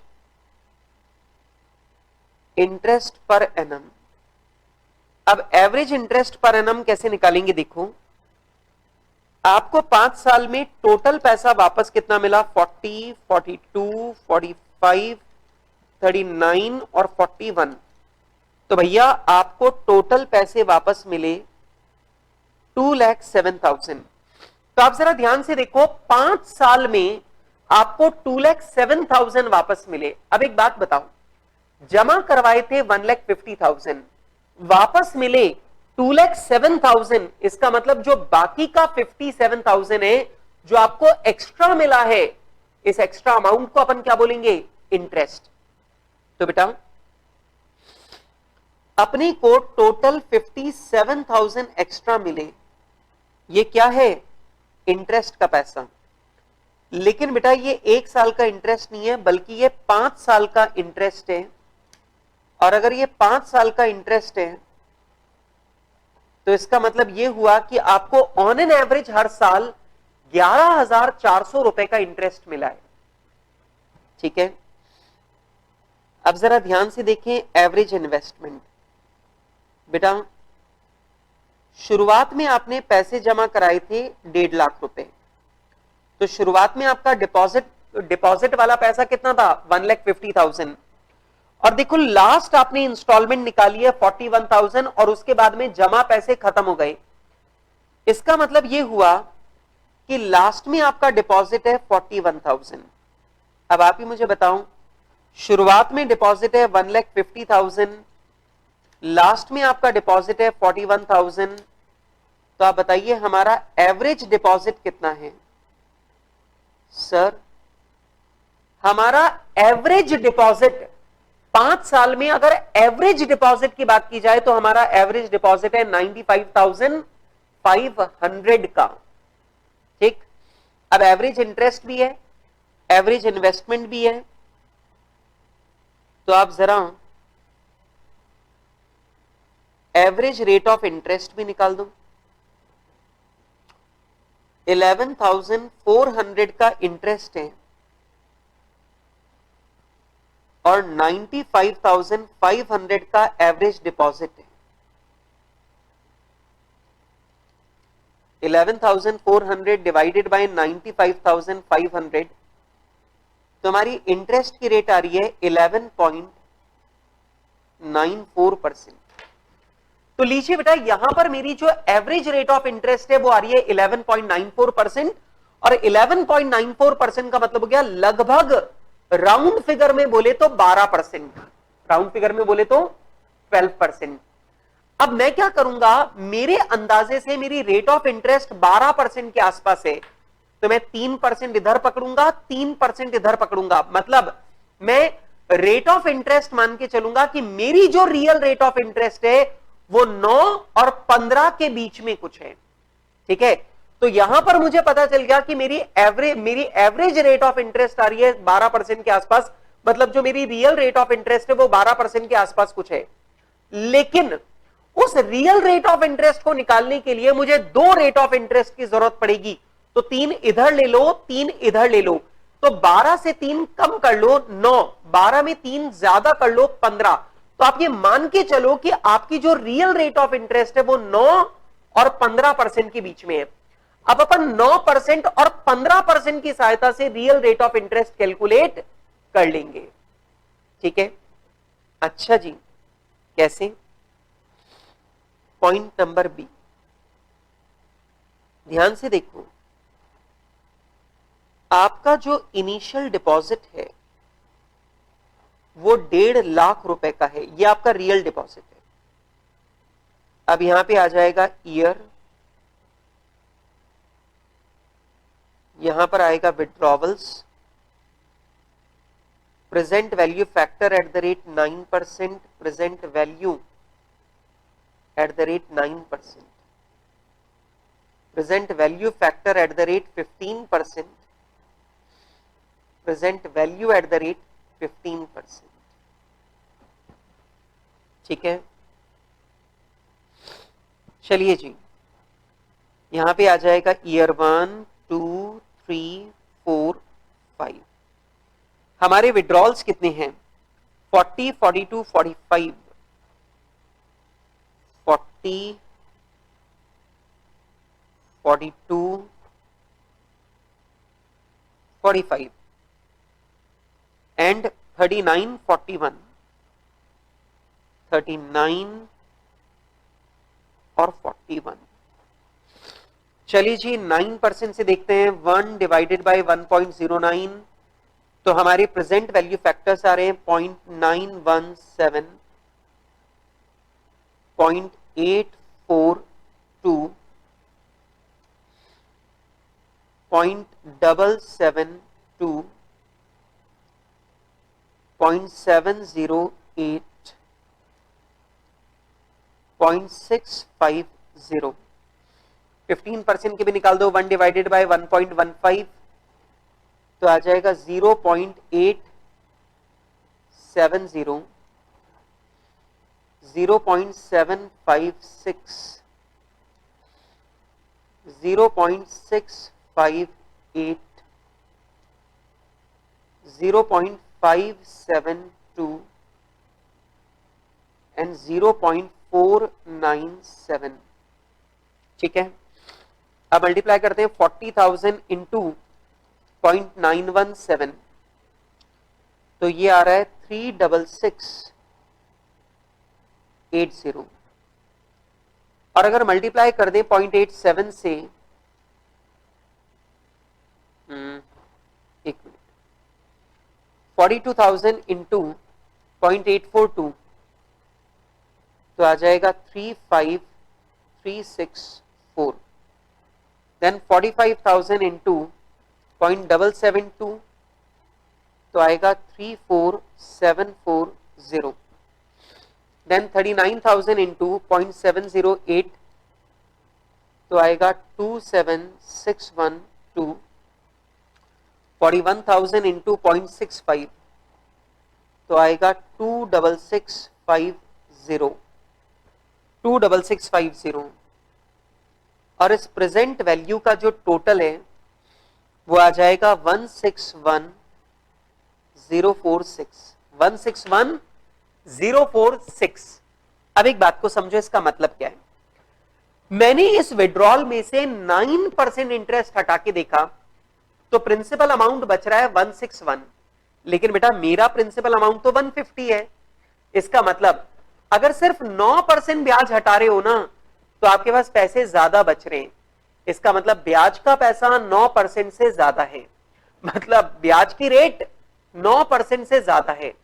अरे भाई, प्रिंसिपल अमाउंट 1,61,046 आ रहा है, लेकिन मेरा प्रिंसिपल अमाउंट तो 150 है, मतलब मेरा प्रिंसिपल अमाउंट कम है, मतलब ब्याज और भी ज्यादा है, मतलब ब्याज की रेट 9% से ज्यादा है। ठीक, चलो 15% पे ट्राई करते हैं। 40,000 इंटू 0.87, यह आ गया 34800।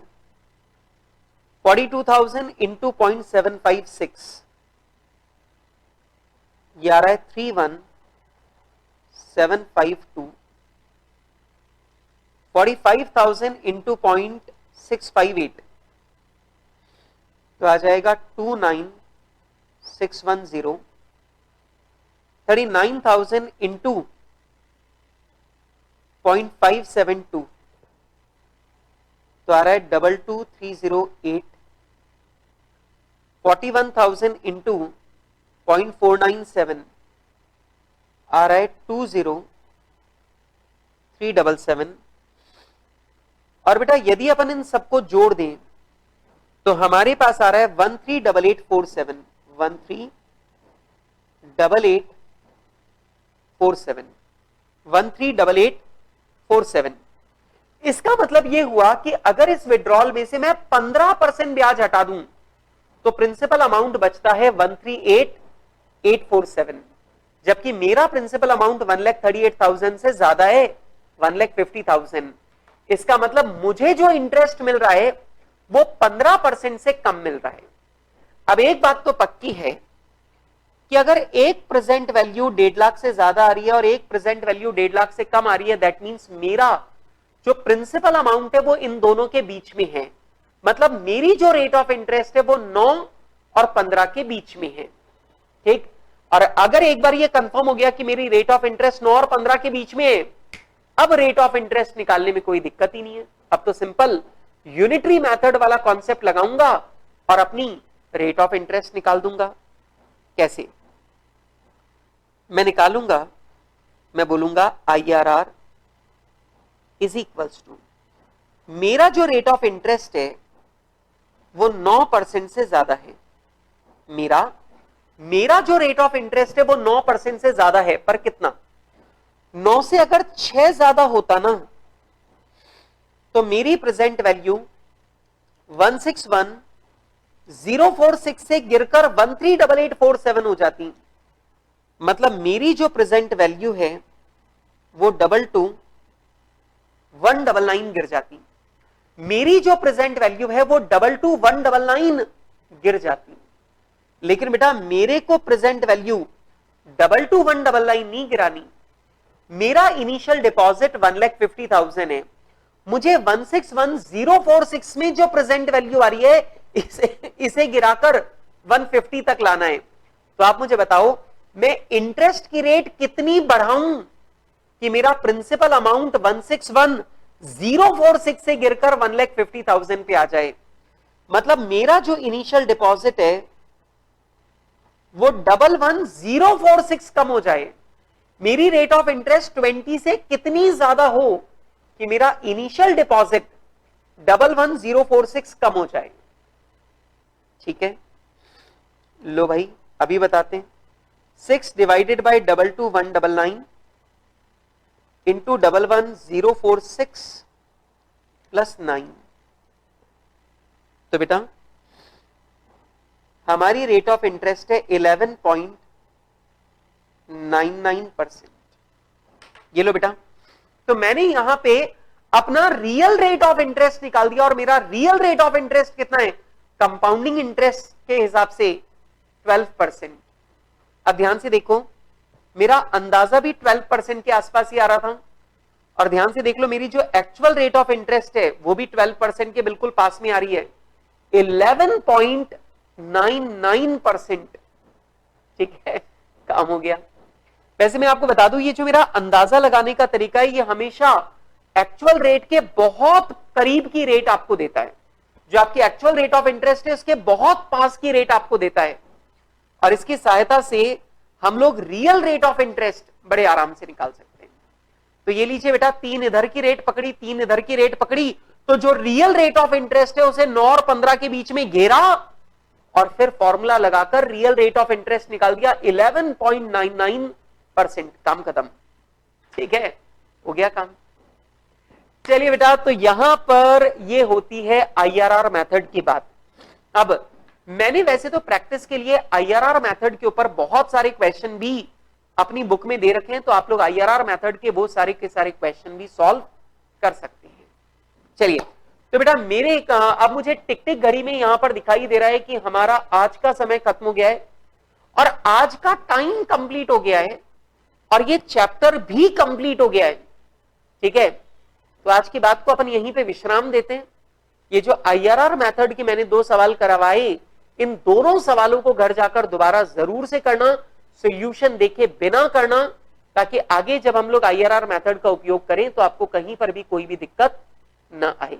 एक और बात ध्यान रखना, ये मेरी रियल रेट ऑफ इंटरेस्ट है, तो इससे जो प्रेजेंट वैल्यू निकलेगी वो मेरे रियल डिपॉजिट के बराबर निकलेगी।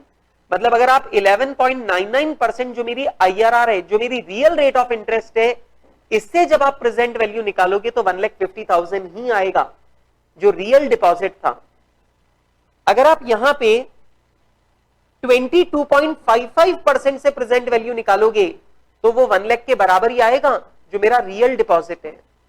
ऑब्वियस सी बात है, प्रेजेंट वैल्यू का मतलब होता है इनिशियल डिपॉजिट, प्रिंसिपल अमाउंट, और अगर आपने रियल रेट ऑफ इंटरेस्ट से प्रेजेंट वैल्यू निकाली तो डिपॉजिट भी रियल निकल कर आएगा, 1 लाख या 1,50,000।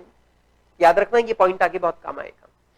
चलिए, तो आज के लिए इतनी ही बातें, आगे की बात करेंगे कल की क्लास में। तब तक के लिए बाय बाय, मिलते हैं कल।